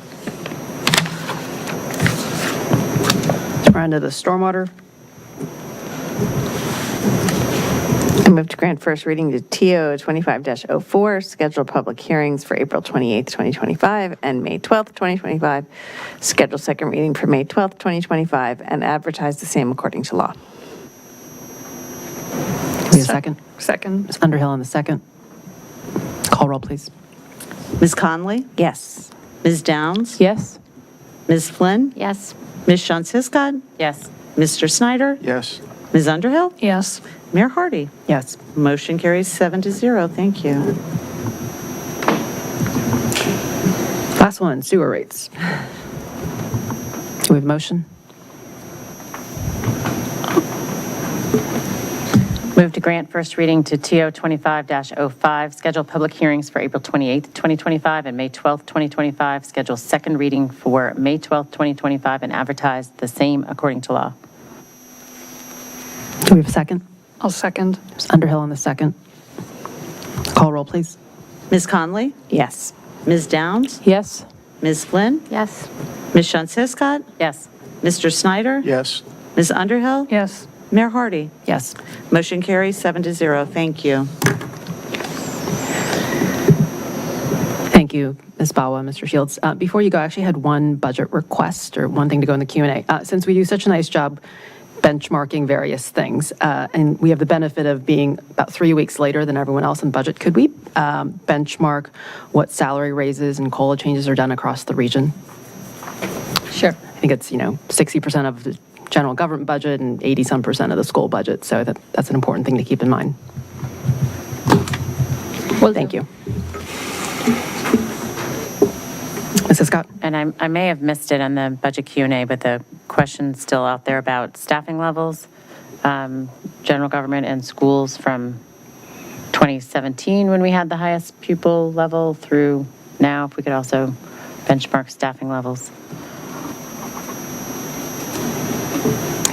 It says it's still pending in the Q&A document, I think. Okay, so I didn't miss it. So we do have a response on the general government side. Is it the request for the school information, or did we not get the question right? I wanted to see both, so I guess the schools Okay. specifically. All right. We did get the information from them yesterday. I'm sorry, I can't hear you. We did get the information from them yesterday, so we'll update the packet. Awesome, thank you. But your question was comps within the region, right? Yeah. That was the question you had. I was just looking at numbers, staffing levels, and you were looking at Salary increases. Salary increases this year specifically, just to get a sense of where all the other neighboring jurisdictions are. Again, we've been It's been important to us to have parity across general government schools. I think we're achieving 6% with the proposed budget. Is that correct? I think so. The schools are, I'm sorry, which is 6%? The salary increases. I think the schools are sort of generally between 5 and 6%, probably like 5.5. Okay. On average. Okay. Okay. Any final thoughts on budget? Are we done with budget? Okay. There's no consent items on the agenda. Do we have other business that people want to talk about? It's only 10:40. I will note there's a meeting of the Community Development Authority this week on Thursday, the 17th at noon. Okay. Any standing regional or committee or council liaison reports? I do have a short report here. I attended the COG Farm Committee meeting on Friday, and there were several presentations on hunger issues, food resource savings, as well as 2 reports on how jurisdictions have implemented organic recycling or composting. One was Laurel, Maryland, and one is Arlington, Virginia. And it was a really good presentation, which would be super helpful for us as we are thinking about how we might do this. In Laurel, they had the benefit of just being able to mandate everyone must organic recycle. In Virginia, we can't do that. But Arlington had some really good suggestions. There are different ways to do it. For both of them, a key part of the implementation was, similar to what Ms. Downs just said, the communication plan all around it, the advertising, the multimedia to encourage people to change their behaviors and why. And then the result of it for both communities has been a savings, because tipping fees have gone down because more people are composting. So it was really good, and I will get further information off that COG website and share it with everyone because it's super informational. Okay. Other committee or council liaison reports? Councilmember comments? I think we're tired of comments. We're done with all the comments. Okay, well, let's take on minutes. January 13th, 2025.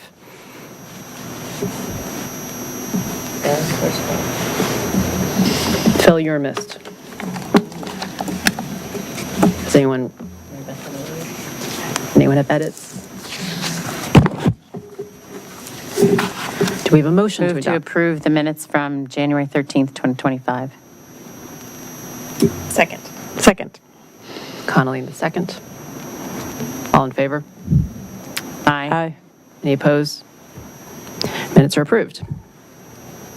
Any final things? Otherwise, we're going to adjourn at 10:43. Okay, I think we are done. Have a good night. Thank you. Do you hear the disappointment in the mayor's voice? Oh, we're done at 10:43.